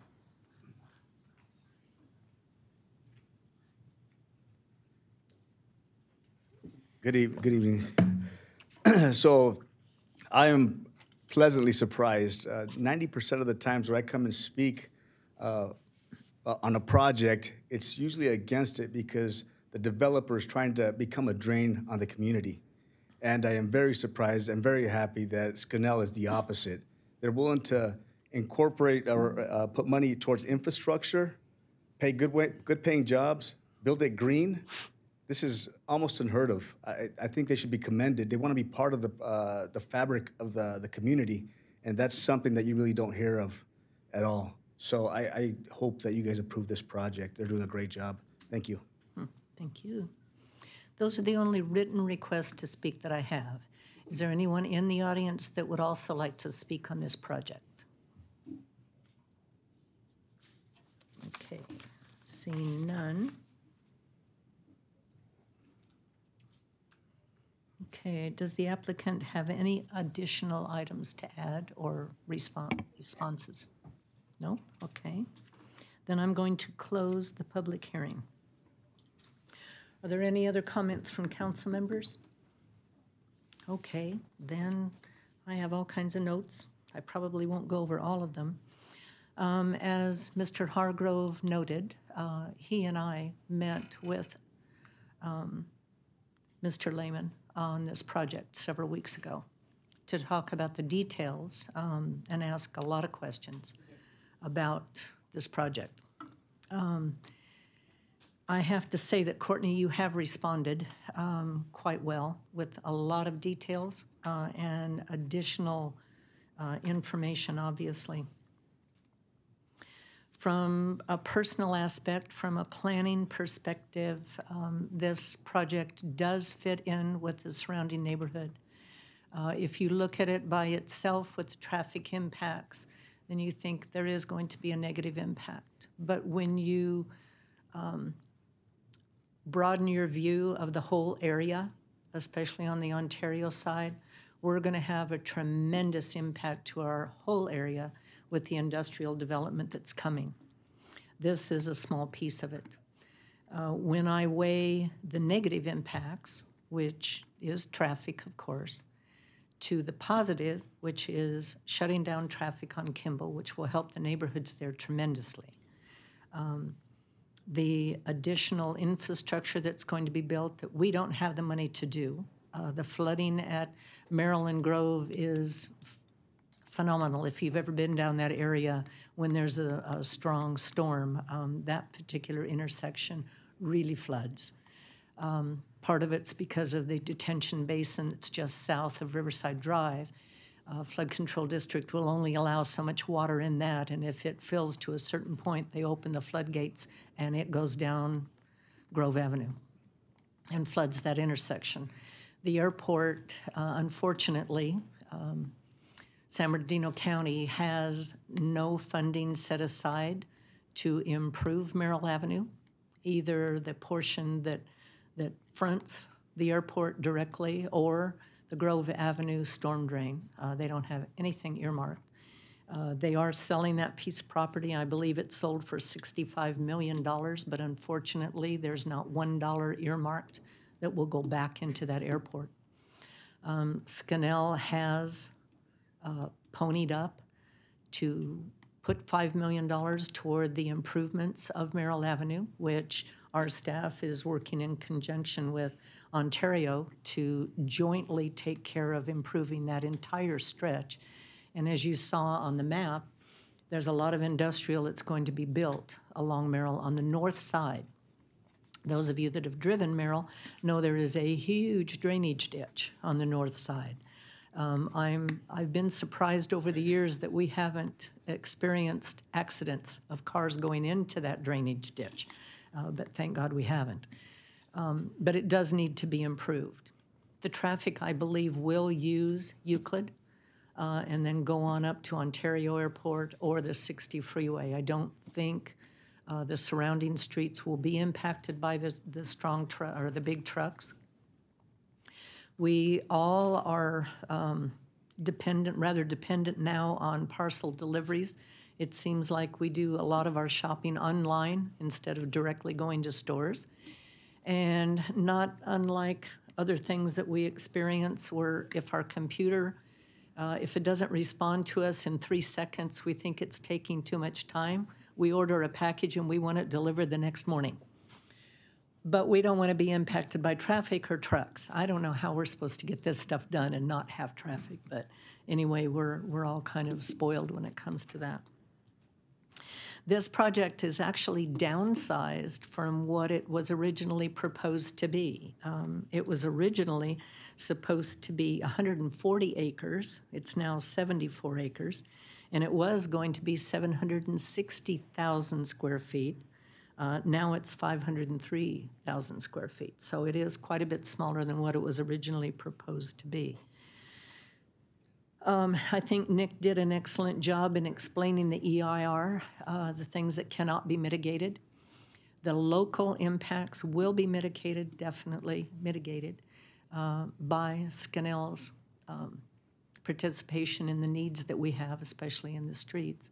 On a regional level, we don't have control over taking care of that, and so as Nick cited, we have to do what's it called, Statement of overriding considerations. That's it. We have to do that legally because we can't control what other communities do. I'm very impressed with the employment possibilities. We often hear of large facilities going in and that the employment impact is not that great. I think this facility will provide a lot of good paying jobs. Over and above the construction jobs that will be provided. I, in particular, appreciate their willingness to add approximately $800,000 to offset the impact to agricultural loss.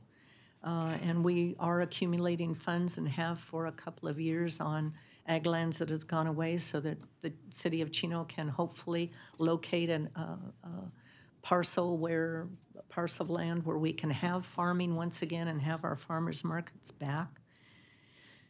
And let's see, gosh, I've got notes, so many notes. We talked a little bit about Euclid Avenue. Euclid Avenue will eventually be improved, but as what was noted also, it's Caltrans. And working with Caltrans, Army Corps of Engineers, a lot of those agencies is just a nightmare. It will eventually be improved, but One thing that we're going to continue to suffer for years to come, for quite a while, probably 10, 15 years, are growing pains. As you know, the whole agricultural preserve was just agriculture. It was dairies and horse ranches and all the things that were very near and dear to my heart that are leaving now or almost all gone. But in developing all that sort of land, it takes time. You accumulate the funds and you do some of the improvements as you get enough money to do those improvements. Or the developer ends up doing some of them. But eventually, it will all be all built out. Eventually, the roads will all be there and the storm drains will all be there. But it's growing pains. In any new area, you're going to have growing pains. And even though that area has been under development now for, 10, 12 years, it's going to take time to finish out. I particularly think this is a very good project for our community. I think the benefits far outweigh the negatives. And so personally, I will be supporting this project. Okay. Any other comments before we go to a motion and a vote? No? Okay. Then I would entertain a motion that would, unless I hear otherwise, that would support staff recommendation.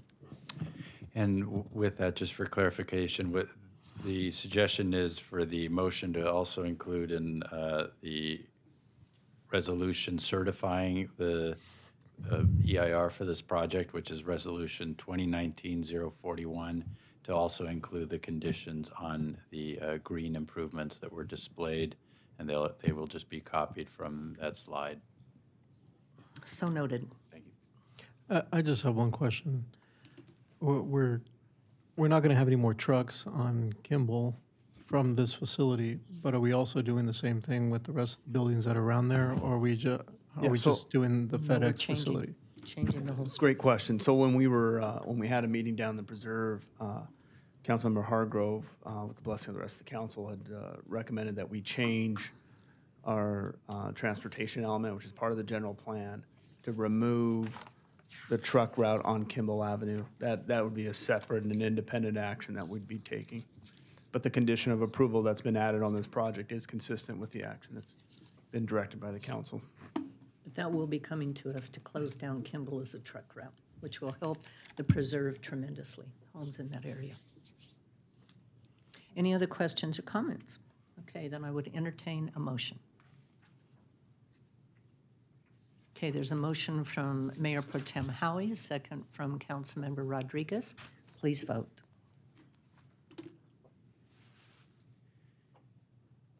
Okay, the item passes 4 yes with 1 no. And if I may read the title of the ordinance? Yes, sir. Included in the actions taken by the City Council is ordinance number 2019-008, entitled An Ordinance of the City Council of the City of Chino, California, amending the preserve specific plan to change the land use designation for 74.4 acres of land located at the southwest corner of Merrill Avenue and Flight Avenue from public facilities to light industrial, PL 16-0639, preserve specific plan amendment, reading by title only and waiving further reading. Thank you, Madam Mayor. Okay, thank you very much. Next item on the agenda is item number 15 under new business, preliminary engineering and design professional services agreement, Pine Avenue, Hellman to Euclid Avenues. This item is to appropriate $380,000 from the unappropriated reserves of the Transportation Fund and award a preliminary engineering and design professional services agreement to Proactive Engineering for the preliminary engineering and design of Pine Avenue from Hellman to Euclid Avenues in the amount of $380,000. Our staff report this evening will be provided by our Director of Development Services, Mr. Nick Ligori. Thank you, Mayor and members of the council. So speaking of needed roadway improvements in the preserve, over the past several years, the city's been working with developers in the preserve on the widening of several arterial corridors, including Pine Avenue.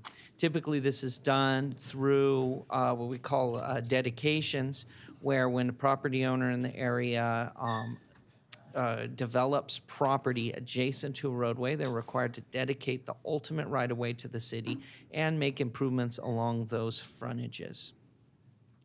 For certain roadways where you have consistent property ownership and not a lot of challenges, that can work out.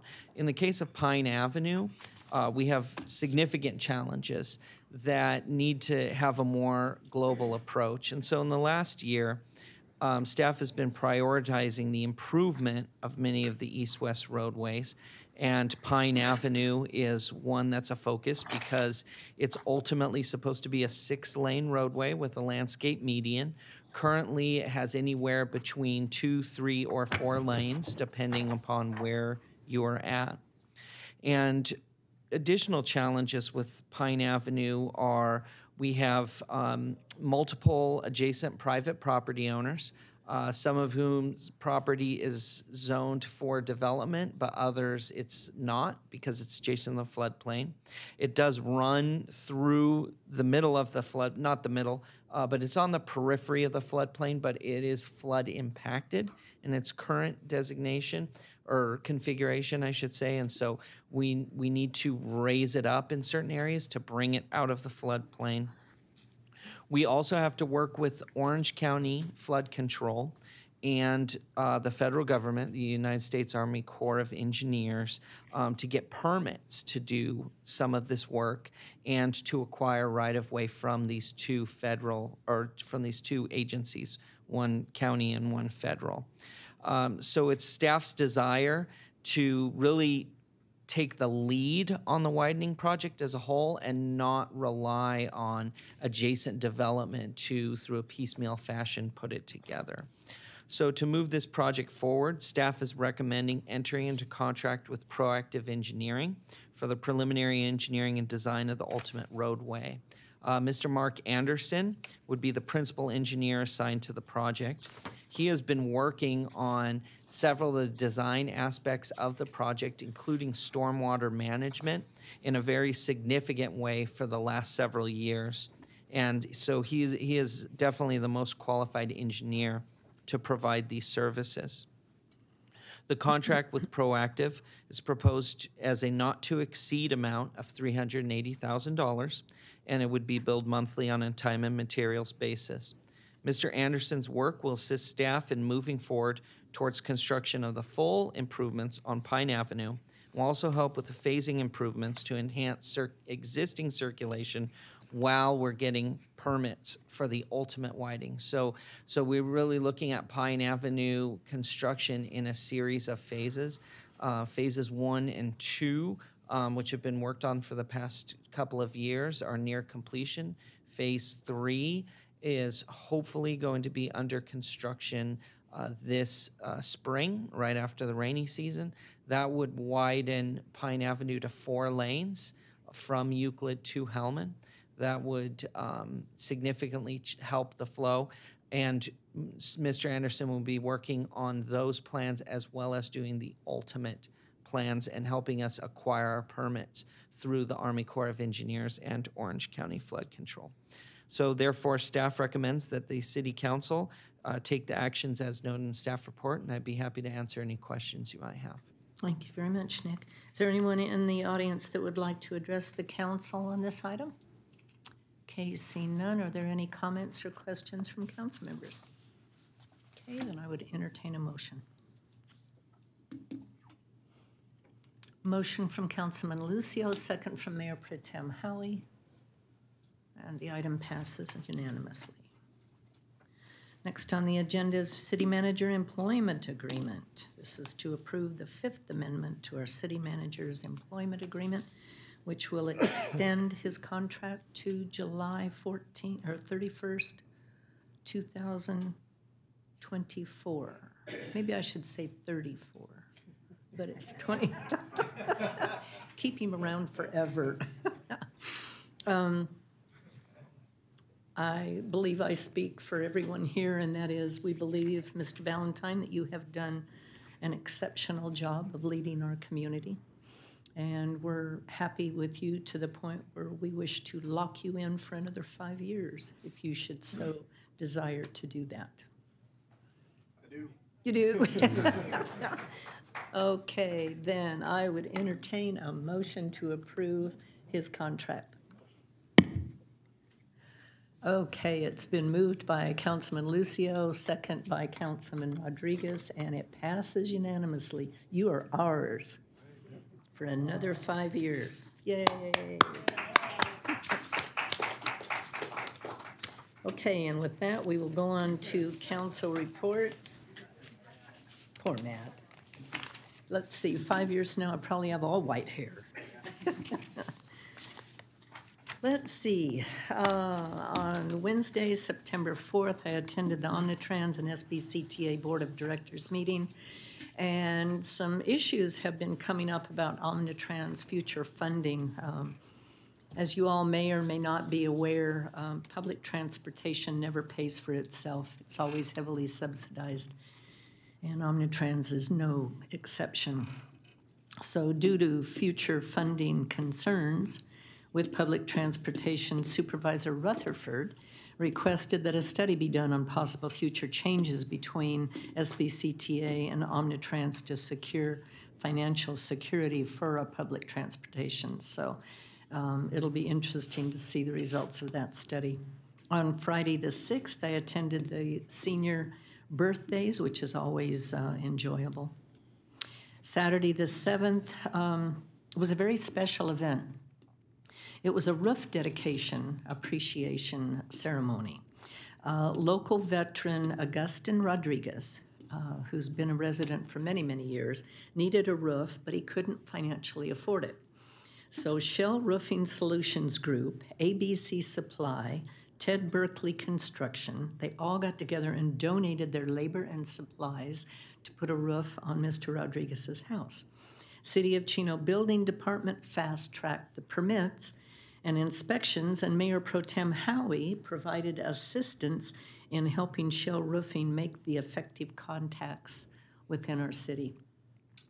Gentleman was very, very appreciative, and Shell Roofing did mention that they did this roof in like 4 or 5 days, and it was the hottest time all year that they accomplished this feat. But again, it's just reflective of what a special community that we have, that people come out and get together and help those that are unfortunate.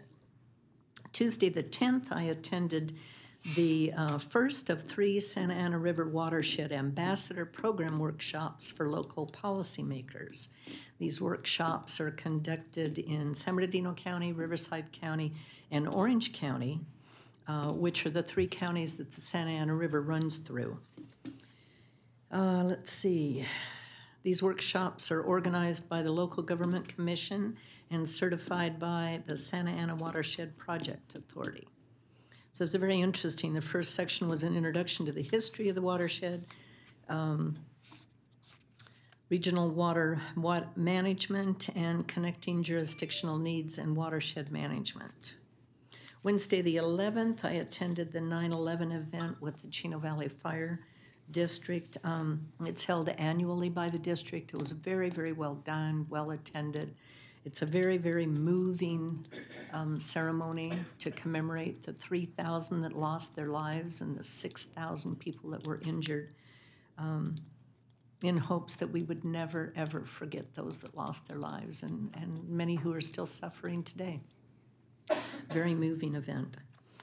On the 12th, I attended the appropriative pool meeting, and on Saturday the 14th, my husband and I took some of our household hazardous waste to the public yard, which is always very interesting. There's a whole line of cars getting rid of paint and electronics and all kinds of stuff. So better that we take it there than dispose of it in the landfill where it'll do some damage. On a side note, we always hear of these scam phone calls that are happening, and I happened to get a very interesting one today. We use a recorder on our home phone, so we don't answer any phone calls that we don't recognize the number from. So it was a strange area code, didn't answer it, listened to the message, and it was someone claiming to be from the Social Security Administration. That one of our Social Security numbers had been shut down, and to please contact them at a certain number, which obviously was not the number showing up on the phone. Well, obviously I did not contact that number, but what I did do was call back the number that was on the display on the phone. Interesting. It was a lady in Canada who had no idea that her phone number had been used for this scam. So please do not answer phone calls like this. Don't respond to them. Don't say yes if you do accidentally happen to answer it. These scams are out there everywhere. I was floored, and she didn't know what to say. She said, I made no such phone call. She was in Canada. But somehow these guys are able to access a phone number and make these kinds of calls. So please, please beware.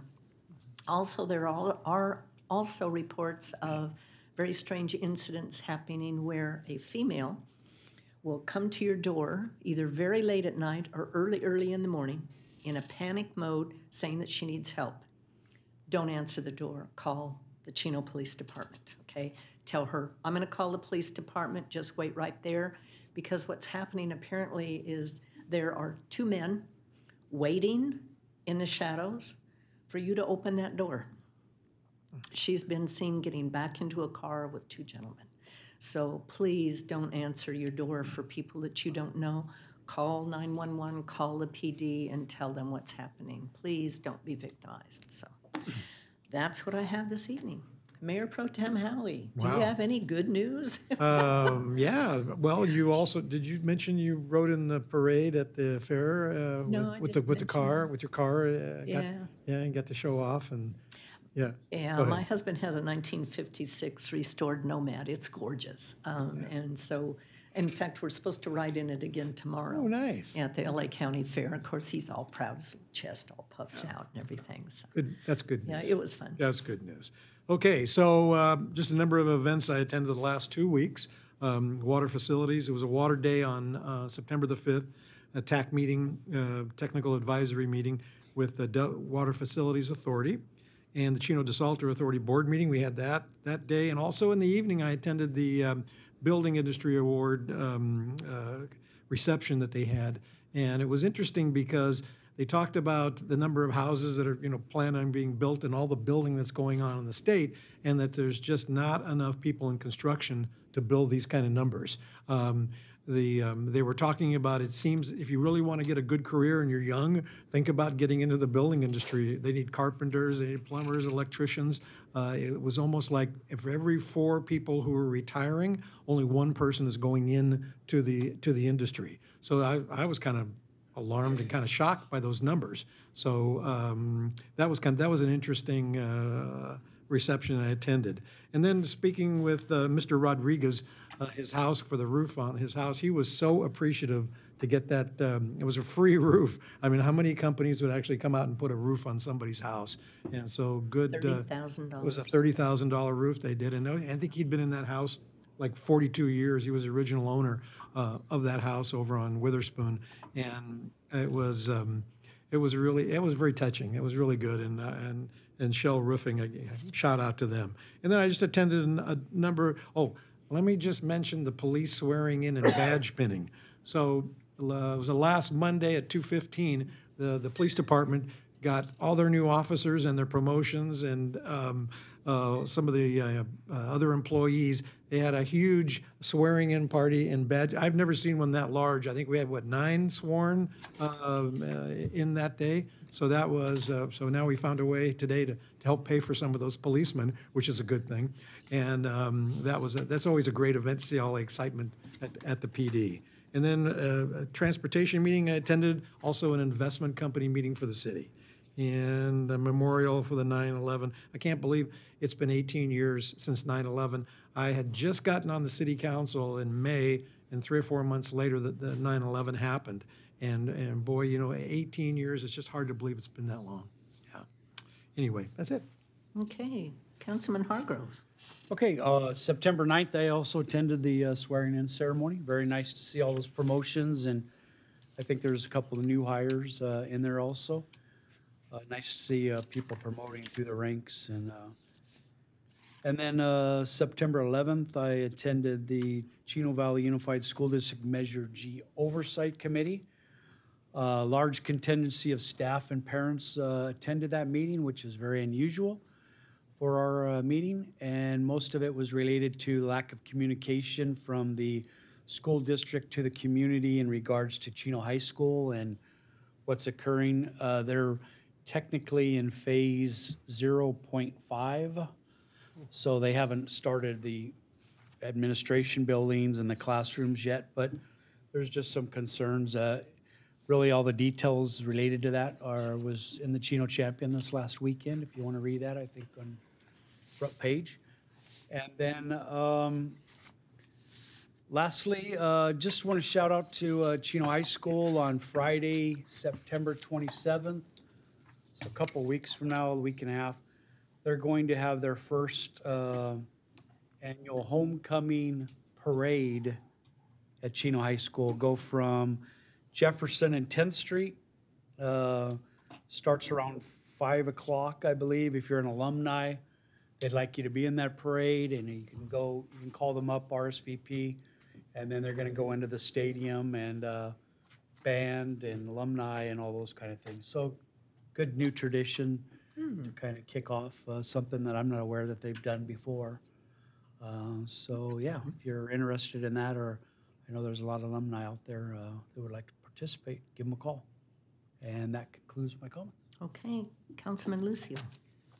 I'm gonna keep mine short. It's my son's 14th birthday, so we're running a little. I knew this was gonna run a little longer, so we celebrated it this weekend. But on September 11th, I didn't attend the service here for the Chino Valley Unified or the Chino Valley Fire Department. I ended up attending the one for our department over downtown LA at the Hall of Justice. It was a great event. Later on that night, I did attend the Chino Valley Independent Fire District board meeting. On the 13th, I attended a one-on-one with the city manager where we discussed some of the things that we have in store for the city. I also attended an investment committee meeting to see how our investments are doing with the city. And I just wanted to point out, we had a big vote today regarding the parcel delivery facility. Obviously, we weren't all unanimous, but I do want to point out that no matter if we have a difference in opinion, the council still, we move forward and we continue on. So I just want to, that was a great presentation. Obviously, it didn't change my mind, but I mean, there's no bad feelings on my part. I mean, I go with what the majority wants, and the majority ruled in this favor against what I wanted, which is okay. I just hope that other agencies that are elected can do the same thing, can look beyond a disagreement and move forward and continue on with the city business. And that's all I wanted to say. Well, thank you for those comments. I think we all know the basis of where that comes from. And we've always been able to conduct business on the council, regardless of whether we all agree or not. And it's what you do for the public. And you do support the majority, whatever it happens to be. You know, and if you are on the short end, which I've been many, many times, you just let it go and you move on. You don't harbor resentment, and you just keep moving forward the best you can do for your community. So thank you for those comments. Councilmember Rodriguez. Okay, I'll be a little short. I attended online a webinar from the League of California Cities this morning. But I too started off with September 11th. I too was also at the memorial tribute for 9/11. It's always very, very moving to be able to be there. Well, anyway, today the LOCC, the League of California Cities, went over a few legislative bills that touched upon many of the issues and Senate bills and Assembly bills that we're working with. One in particular would be the SB1, which is transportation. And as we know, here in Chino, and we are moving towards building and constructing and widening our on-ramps to the 60. And if you notice, sometimes at a certain time of the day, the 60 is being repaired. So there is money out there, and we should take advantage of providing, asking for goals, for money from the state to be able to work with our own infrastructures here in the city. I want to say also that there's a little small bill that SB 330 that people are not aware of, may not be aware of. And the measure would ban population housing caps in urban clusters, ban housing construction moratoriums, forbid density reductions, and allow demolitions of affordable and rent-controlled housing only if the demolitions units will be replaced. That bill is still on the desk of the governor, and we have to keep an eye on that bill, SB 330. I like to remind myself all the time that I am required to the law as stipulated by the law. This is the time to be really proactive and to really work with people and the state. It was passed by a non-partisan a majority, many of the bills, and we need to keep in mind that we work for the people. The city doesn't. The people don't work for the city. So that's important to keep that in mind. And the reason why we have this housing shortage is the idea that many cities have not been able to keep up with the rapid growth of populations. So we're behind in that sense. So that concludes my report. City Manager Ballantyne. First, Council, I'd like to thank you for the contract extension. I appreciate that. I also want to take this opportunity to thank my staff, especially my executive management team. They do the real work, and I appreciate that. I also want to follow up at the last council meeting. Councilmember Lucio had mentioned that the state is surplusing 70 acres just north of the Heman Stark facility. We're in the process of reaching out to the Department of General Services. We're hoping to set up a meeting in October. So we'll be traveling up to Sacramento and have a discussion about what their intentions are. They have conveyed to us that they're primarily focusing on the city of Los Angeles and San Francisco to do kind of a pilot program, but they would welcome the opportunity to meet with the city. And part of that discussion is to talk about what they envision for that 70 acres, and certainly we would like to infuse some influence upon them. So we'll be meeting in October, and after that meeting, I'll certainly report back to the council. That concludes my reports. Okay, thank you. City Attorney Galante. No report tonight, thank you. Chief of Police Simmons. Thank you, Madam Mayor, and I want to thank you for bringing up the scam callers and just encourage people. If you don't know the number, don't answer it like you did. You handled that perfectly. Mm-hmm. What they do is they spoof these numbers. They can use any number, and they can even use a number you know. So even be careful if it's a number you do know, if you don't recognize the voice or if they're telling you to do something.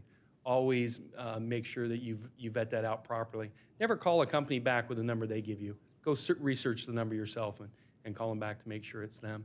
And I want to thank you for attending our swearing in that we had and let you know that we will be bringing our promotees here at the next council meeting and introducing them to the public as well. Great. So thank you for that. And then to the community, remind them that this week is Child Safety Prevention Week, and that specifically is targeting car seats and cars. For those of us who have kids, you can't just buy one car seat and think that's going to carry them all the way through. At 2 years old, you've got to go from a rear-facing to a forward-facing, and then you move into a booster seat. So typically, you're going to need 3 car seats for that child, and they can't sit in just a regular seatbelt until they're at least 8 and the seatbelt fits them. So remember that, and if people have concerns if their car seat is set up properly, they can call us at the police department. I'll give you the traffic unit number for that, and we can come out and take a look at it because they are very complicated, and the National Highway Traffic Safety has found that 46% of car seats are improperly being used. Wow. So we're looking out for that, and then people, if they want to find out if their car seat is installed correctly, they can call the traffic unit at 909-334-3231 and schedule an appointment, and they'll have somebody take a look at it. That's all I have, unless you have any questions for me. Wes, I'd like you to cover one thing, and that is there's a lot of selling of items on OfferUp and some of the other ones, and the police department now has located an area in the parking lot where people can meet up to do exchanges. Can you explain that a little bit to the public? Yeah, so people are doing these online transactions through sites like OfferUp, where they agree to purchase something from a person, and they meet them in person. They exchange money for whatever it is they're selling, a used phone, for example. Well, in some cases, people have been robbed. You know, these are scams as well. And so you show up for money, and the person steals your money and never gives you whatever it was you were buying. So in order to prevent that, we have partnered with OfferUp for these signs, and we're telling people, do those transactions in the police department parking lot. If the person is a legit seller, then they'll gladly meet you at the police department, where we have cameras monitoring the parking lot, and do that transaction. If they say, no, not so much, I don't want to meet you there, then probably you shouldn't do business with that person. Now, are there cameras watching that spot just in case? There is. They're over the parking lot. Oh, good. So, yeah. Okay, thank you All very right. much. You're welcome. Thank you. Okay, and Kyle from the fire department. Deputy Chief Kyle Collins, thank you very much, Madam Mayor and City Council. Thank you very much for your kind words with the 9/11 Memorial. We're glad to see some of you that could make it. If you notice, we do have a pipes and drums corps now that we've added with the honor guard. So they did the best they could. I thought they really did well, and they are newer. So that's obviously a pretty tough instrument to play. So we were very proud of those guys for taking that on and doing such a great job. Wanted to remind you that we are in fall weed abatement season. Fall weed abatement generally looks at tumbleweeds. That's normally what is growing this time of year. We sent out notice to destroy weeds from the fire district to many of the property owners in the valley here, and they have until October 10th to get that abatement done. So please, for those that are watching, please get that abatement done. We just as soon not have to issue a fine. That's not what we're about. We're about trying to get abatement for fire safety reasons for yourself and your neighbors. So we hope people will comply with that order. So do we. Yeah. Thank you very much. Thank you. I'd like to ask City Manager for two things. We heard a couple speakers talk about the dilemma with nursing at the hospital. Would it be okay if the council wrote a letter to the hospital? We can't take sides, obviously, but explaining the quality and the importance of the hospital to the community, and that we would hope that things can be worked out so that they can retain qualified staff? Sure, if it's the pleasure of the council, we'll certainly draft a letter. Certainly just probably be words of encouragement to the hospital. Okay, thank you. So if I may clarify, just to present at your next council meeting for approval by the whole council? I think if Or everybody's just comfortable, authorize them? staff. Yeah. Okay, Yeah. through the mayor's office. Okay, and then also one thing that I failed to mention when we were talking about the FedEx facility is that I would also like the city to draft a letter to Supervisor Hagman and the county, encouraging their participation and cooperation with the dedication that we're going to need to improve Merrill. Because without that dedication, it's going to be very difficult to make those improvements. Absolutely, we'll also craft a letter Okay. as described. And tell them, don't worry about any money or anything. Oh, okay. Okay. Got it. With that, we are going to be adjourning, but I'm going to adjourn this meeting in the memory of two very, very dear people. One being a lady named Jane Peavy, who lived up the street from me. She was in her 90s, special lady. She'd lived here for many, many, many years. Her daughter, Peggy Long, is married to Dave Long. Their grandchildren grew up here in the schools, just super, super woman. I don't have her bio to read tonight. I'll do that at the next council meeting, but her services will be held on the 30th at 10 o'clock at Todd Memorial. Yeah, she just turned 90. Super lady. And then also in memory of Sherry Dimoff. Sadly, she passed away this week after losing her very long battle to cancer. Sherry and her family have been devoted members to the Chino community for many years.